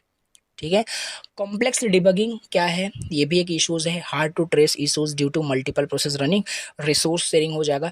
देखो थोड़ा सा ना इसे जब आपके पास नोट्स रहेगा तो थोड़ा सा जब पढ़ पढ़ के आप इसे समझोगे तो चीज़ें आपको बहुत अच्छे से और ज़्यादा क्लियर होगी। अगर कुछ भी समझ में ना आ रहा हो तो प्लीज़ ट्राई टू अंडरस्टैंड, इसको रीड करिए, समझ में आएगा, क्योंकि लेक्चर काफ़ी लेंदी हो गए, राइट। तो अब यहाँ पे हम अपना अगला जो है मॉडल डिस्कस करते हैं, that is sequential program model. अब ये क्या होता है इसे भी आओ देख लेते हैं। सीक्वेंशियल प्रोग्राम मॉडल, अब यहाँ पे क्या होगा ना कि जो भी टास्क, जो भी कंप्यूटिंग होगा, देखो कंप्यूटेशनल मॉडल हम पढ़ रहे हैं, इस वजह से यहाँ पे थोड़ा सा हम कंप्यूटेशन से रिलेटेड यहाँ पे बात कर रहे हैं। अब यहाँ पे जो भी टास्क हमारा एग्जीक्यूट होगा, जो भी टास्क वहाँ पे कंप्यूट होगा, वो एक लीनियर फैशन में होगा, मतलब एक सीक्वेंस में होगा, एक 1 by 1 होगा, ऐसे बोल सकते हो। तो एक simplest most traditional computational model होता है जो यूज होता है प्रोग्रामिंग एंड एम्बेडेड सिस्टम में। In this model instruction are executed one after another, एक के बाद एक सीक्वेंस में, linear order you can say, just like following a recipe step by step. जैसे एक चाय बनाते हो तब भी वहाँ पे सीक्वेंशियल चीज़ें ही मतलब यूज़ करते हो, एक के बाद एक वहाँ पे सर्च करते हो, राइट। तो यहाँ पे वही है, कहानी लिखा है कि कैसे आप एक टी बनाते हो, वही से पहले आप वाटर को बॉयल करोगे, फिर वहाँ पे टी लीव्स डालोगे, शुगर, काफ़ी सारी चीज़ें, वही वही स्टेप लिखना है कि क्या सीक्वेंशियल आपका एक प्रोसेस आप एग्जीक्यूट कर रहे हो। अब थोड़ा सा यहाँ पे एम्बेडेड सिस्टम के कंटेक्स्ट में समझते हैं, ओके। तो जैसे देखो फायर अलार्म एक एग्जांपल यहाँ पे दिया हुआ है इस एम्बेडेड प्रोडक्ट का। लेट्स से आपने आप प्रोग्रामिंग किए एक फायर अलार्म सिस्टम का एक सीक्वेंशियल मॉडल का यूज़ करके, राइट। ये जो आपका एम्बेडेड प्रोडक्ट है, ये इसमें प्रोग्रामिंग आपने किया सीक्वेंशियल मॉडल का यूज़ करके। अब क्या होगा, ये रीड कर रहा है टेम्परेचर को पहले सेंसर से, ठीक है, स्टेप बाय स्टेप हो रहा है, ध्यान देना। सेंसर से रीड कर लिया टेम्परेचर, फिर उसने कंपेयर किया डेंजर थ्रेशोल्ड से। लॉजिक उसमें लिखे होगे आप, सिंपल सी बात है कि मैक्सिमम क्या होना चाहिए, क्या डेंजर आपका होगा वहाँ पे थ्रेशोल्ड। अगर वो अबव हो गया तो वो अलार्म बजना स्टार्ट हो जाएगा, नहीं तो कंटिन्यू रखेगा अपना सेंसर में टेम्परेचर को रीड करना, ठीक। तो ये क्या है, यही है आपका एक सीक्वेंशियल, मतलब सीक्वेंस में हो रहा है, वन आफ्टर अनदर, पहले सेंस किया देन आगे का काम, ओके। तो यही है, each task happens in sequence one after the another, there is no multitasking, no concurrency, no parallelism, just in sequence, one by one, okay. तो ये होता है आपका क्या, हमने देख लिया सीक्वेंशियल प्रोग्राम मॉडल। इसका अगर आप देखो, अब यहाँ पे लिखा है कि आप कब मतलब सीक्वेंशियल मॉडल आपको कब यूज़ नहीं करना चाहिए, जब आपका सिस्टम मल्टीपल टास्क अगर एग्जीक्यूट कर रहा हो। जैसे फायर अलार्म का एग्जांपल लिया था, उसमें कोई मल्टीटास्किंग का कोई टास्क नहीं था, तो वहाँ पे बिल्कुल हम यूज़ कर सकते थे सीक्वेंशियल मॉडल। कहाँ यूज़ नहीं करना चाहिए, जब आपका प्रोडक्ट या सिस्टम जो है मल्टीपल टास्क एग्जीक्यूट कर रहा हो तब नहीं करना है, ठीक। When timing and deadlines are critical, वहाँ पे भी नहीं यूज़ करना है। When systems needs to respond to multiple inputs quickly, तो ये चीज़। तो इन रोबोट, कार और रियल टाइम एप्स आरटीओएस और कंकरेंट मॉडल आपका वो बेटर होता है इंस्टेड ऑफ सीक्वेंशियल मॉडल। ये डायग्राम आपको बना देना है, बस स्टेटमेंट 1 एग्जीक्यूट होगा, 2 3 इस तरीके से बिगिन टू एंड तक, ठीक। अब इसके बाद लास्ट यहाँ पे थोड़ा सा देख लेते हैं जो कि है आपका ऑब्जेक्ट ओरिएंटेड मॉडल क्या होता है, ठीक है। ऑब्जेक्ट ओरिएंटेड मॉडल, देखो अगर आपको थोड़ी सी भी अगर प्रोग्रामिंग के बारे में चीज़ें आपको पता है तो आपको ऊप्स का कंसेप्ट आपको पता होगा, ऑब्जेक्ट ओरिएंटेड प्रोग्रामिंग, जिसमें आपके class, object, inheritance, encapsulation, polymorphism, abstraction, काफ़ी सारी चीज़ें होती हैं। तो यहाँ पे ना अब इस मॉडल में in the context of software समझना, क्योंकि हार्डवेयर प्लस सॉफ्टवेयर कॉम्बिनेशन होता है आपका क्या, एम्बेडेड सिस्टम। तो यहाँ पे मान लेते हैं जो भी सॉफ्टवेयर में जो प्रोग्रामिंग की गई है उसमें ऊप्स का कंसेप्ट यूज़ किया गया है, राइट। एक प्रोग्रामिंग एंड डिज़ाइन अप्रोच होता है जहाँ पे सॉफ्टवेयर बिल्ट होता है ऑब्जेक्ट का यूज़ करके, ठीक है। तो हर ऑब्जेक्ट के पास डेटा होगा, उसके फंक्शंस होंगे, ठीक है। तो क्लास क्या है, क्लास आपका एक ब्लूप्रिंट है, टेम्पलेट है for an object. I hope ये चीज़ आपको बिल्कुल पता होगी ऑब्जेक्ट ओरिएंटेड मॉडल, क्योंकि ये थोड़ा सा प्रोग्रामिंग कंसेप्ट है, राइट। इसमें क्लास, ऑब्जेक्ट, फिर इन डिटेल कैसे उसको मतलब रिप्रेजेंट करते हैं, काफ़ी सारी चीज़ें इसमें होती है। देखो याद रखना, क्लास के अंदर दो चीज़ें होती है बस, क्लास के अंदर दो चीज़ें होती हैं, राइट। एक सेकंड, हाँ देखिए, हाँ क्लास के अंदर ना देखो सिंपल सी बात है, जैसे आपने क्लास को यहाँ पे डिफाइन किया, राइट। तो क्लास कीवर्ड का यूज़ करके थोड़ा सा इसको प्रोग्रामिंग के रिलेटेड में करूँगा। क्लास कीवर्ड का यूज़ करके आपने अपना क्लास का नेम दिया और यहाँ से आपने क्या किया, सारे फील्ड्स आपने डिक्लेयर किए, सारे फंक्शंस आपने डिक्लेयर किए, राइट। अब इसी में इनहेरिटेंस, कंस्ट्रक्टर और पॉलीमॉर्फिज्म सारे यहाँ पे लॉजिक लिखा जाता है। तो यहाँ पे बस ये जो मॉडल आप बोलोगे फिर इसका एम्बेडेड सिस्टम में क्या यूज़ आ गया, तो एम्बेडेड सिस्टम में भी तो सॉफ्टवेयर बनाते हो कि नहीं बनाते हो? Software plus hardware plus mechanical parts to do specific task, ये होता है एम्बेडेड सिस्टम। तो यहाँ पे सॉफ्टवेयर अब मान लेते हैं बनाया जा रहा है, तो यहाँ पे वही लिखा है कि डिजाइनिंग अप्रोच होता है जो होता है जिससे कि हम सॉफ्टवेयर बनाते हैं ऑब्जेक्ट का यूज करके। तो क्लास एक ब्लूप्रिंट होता है, टेम्पलेट होता है, ऑब्जेक्ट मतलब एक रियल वर्ल्ड इंस्टेंस हो गया क्लास का। क्लास का हम ऑब्जेक्ट बनाते हैं उस क्लास को एग्जीक्यूट करने के लिए। इनकैप्सुलेशन मतलब कि इनकैप्सुलेशन का मतलब यहाँ पे ये होता है कि इंटरनल डिटेल्स यहाँ पे हाइड की जाती हैं, राइट। तो लाइक प्राइवेट डेटा यहाँ से हाइड किया जाता है इनकैप्सुलेशन में। और इनहेरिटेंस का मतलब है एक क्लास दूसरे क्लास को कैसे इनहेरिट कर रहा है। ये थोड़ा सा प्रोग्रामिंग टॉपिक है, तो अगर मैं इसे एक्सप्लेन करूँ तो बहुत सारे इन डिटेल यहाँ पे जाने लायक चीज़ें होंगी, बट यहाँ से मैं जो भी लिखा है वही मैं एक्सप्लेन कर रहा हूँ। आई होप चीज़ें आपको क्लियर हो रही होगी। कोई भी डाउट हो देन कमेंट करना, मैं उसको अलग से बहुत अच्छे से एक्सप्लेन करूँगा। बाकी चीज़ें समझ में आ रही होगी। इनहेरिटेंस क्या है, मतलब कि जैसे आपके पेरेंट्स के जो भी हैबिट्स हैं वो आपके अंदर इनहेरिट हो जाती है, अगर सिंपल लैंग्वेज में बोलें, ठीक है। तो ऐसे काफ़ी सारी चीज़ें, मतलब कि एक चीज़ अगर दूसरी चीज़ को इनहेरिट करती है तो वो इनहेरिटेंस होता है। पॉलीमॉर्फिज्म का मतलब, पॉली का मतलब होता है मैनी, मॉर्फिज्म का मतलब होता है फॉर्म। एक एंटिटी कई फॉर्म में बिहेव करता है। जैसे आपका फ़ोन जो है वो भी एक पॉलीमॉर्फिज्म का कंसेप्ट यूज़ बोल सकते हो रहा है। क्यों? क्योंकि आपका जो फ़ोन है कभी कभी वो आपके इस जो है एक बोल सकते हो गेमिंग डिवाइस की तरह काम करता है। कभी कभी जब आपको फोटो खींचना होता है तो कैमरे की तरह काम करता है। दिस इज पॉलीमॉर्फिज्म, जो मतलब कि one function behaves differently for the different classes. Abstraction का मतलब है कि ओनली इंपॉर्टेंट फीचर्स दिखता है, अननेसेसरी डिटेल वहाँ पे हाइड की जाती है। जैसे एटीएम का एग्जांपल ले लो, खाली वहाँ पे आपको नेसेसरी डिटेल वहाँ पे दिखती है, कैसे पैसे निकालने, क्या निकालना, कैसे काउंट हो रहा है, कैसे पैसे बैंक से कट जा रहे हैं, वो चीज़ आपको नहीं पता। दिस इज व्हाट वहाँ पे अचीव किया गया है, एब्स्ट्रक्शन। ठीक। तो जो अभी मैंने आपको बताया था वही थोड़ा सा यहाँ पे लिखा हुआ है, इसको भी चलो समझ ही लेते हैं। जैसे आप मान लेते हैं एग्जांपल, एम्बेडेड सिस्टम के कंटेक्स्ट में लिखा है स्मार्ट होम कंट्रोलर आप बना रहे हो। स्मार्ट होम कंट्रोलर अगर बनाओगे तो वहाँ भी देखो इस टाइप से यहाँ पे कुछ लॉजिक होने वाला है। जैसे मान लेते हैं class device, turn on turn off, दो यहाँ पे मेथड बनाए गए हैं। फिर एक दूसरा क्लास बनाया गया है क्लास फैन नाम का, राइट। और पब्लिक डिवाइस, पब्लिक कीवर्ड और उसी क्लास का नाम, और यहाँ पे उसकी स्पीड सेट करने के लिए एक आपका सेट मेथड बनाया गया है, राइट। सेटर इसे बोलते हैं, प्रोग्रामिंग लैंग्वेज में इसे सेटर बोलते हैं। और यहाँ लाइट की ब्राइटनेस को सेट करने के लिए यहाँ पे भी सेटर बनाया गया। तो ये क्या है, अगर ये चीज़ भी अगर आपको समझ में आ रही तो ये चीज़ भी आप लिख देना, तो ये आपको ऑब्जेक्ट ओरिएंटेड मॉडल हो जाएगा। मतलब ये समझ में आ जाएगा कि ऑब्जेक्ट का यूज करके बनाया जा रहा है, ठीक है।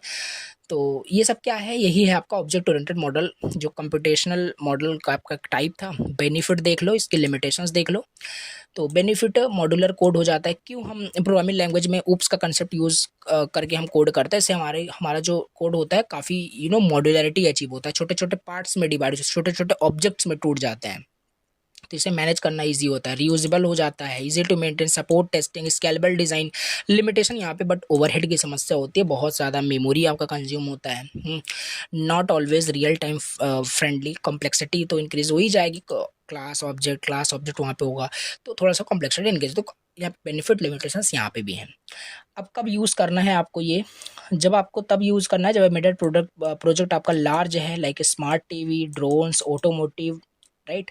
इन सब में यूज़ कर सकते हो। You want to reuse the code, right, वहाँ पे आप यूज़ कर सकते हो। You want your design to modular and testable, right. Like in future आप क्या करते हो, प्रोडक्ट को मेंटेन भी करते रहते हो, अपडेट भी करते रहते हो, तो ज़्यादातर फिर ये आपका वहाँ पे यूज़ हो जाएगा इन फ्यूचर, क्योंकि उसको अपडेट किया जाएगा। तो कोड अगर मॉडुलर होगा तब उसको अपडेट किया जा सकता है चीज़ें, ठीक है। तो not suitable for the very small और मेमोरी कॉन्स्टेंट, जो भी प्रोडक्ट होगा उसमें ये आपका यूज़ नहीं होगा, क्योंकि ये बहुत ज़्यादा मेमोरी कंज्यूम करता है। तो रियल टाइम परफॉर्मेंस के लिए मतलब कि real time performance is extremely critical, every micro seconds count, right. अब देखो ये हो गया आपका यहाँ पे सारे आपका ये यूनिट फिनिश, राइट। हमने यहाँ पे कर लिया पूरा सिलेबस डिस्कस। एक बार मैं क्या करूँगा, आपको पूरा सिलेबस दिखाऊंगा, राइट, जिससे कोई भी कंफ्यूजन ना हो। सारे टॉपिक्स इस वन शॉट के अंदर मैंने कवर करा दिए हैं। अभी देखोगे तो एम्बेडेड फर्मवेयर डेवलपमेंट इन्वायरमेंट, ये आपका सिलेबस था। इसमें हमने ईडीएलसी देखा, फेजेस देखे, मॉडलिंग हमने देखा, मॉडलिंग में ही काफ़ी सारी चीज़ें थी, इन डिटेल में हमने डिस्कस किया। फिर इशूज़ हमने समझा, राइट, कि क्या क्या सॉफ्टवेयर, पहले तो सॉफ्टवेयर को डिज़ाइन समझा, फिर इशूज़ क्या क्या हैं। फिर कंप्यूटेशनल मॉडल आपका था, तो ये सब कंप्यूटेशनल मॉडल के ही टाइप्स दिए गए थे डायरेक्टली, तो ये सब डिस्कस कर लिया। बाकी ओवरऑल आपका ये छोटी यूनिट थी, समझ लिया, राइट। तो आई होप सारी चीज़ आपको समझ में आ गई होगी। अगर कुछ भी डाउट होता है किसी भी पॉइंट पे तो you can message me on WhatsApp also, और कमेंट भी करके आप यहाँ पे डाउट कमेंट कर सकते हो। Thank you so much for watching the lecture. कोई भी डाउट हो तो प्लीज़ कमेंट करना, राइट, कोई डाउट नहीं होना चाहिए, राइट। चलिए, थैंक यू वेरी मच, और प्लीज़ सब्सक्राइब करना, प्लीज़ लाइक करना। Okay, bye bye, thank you.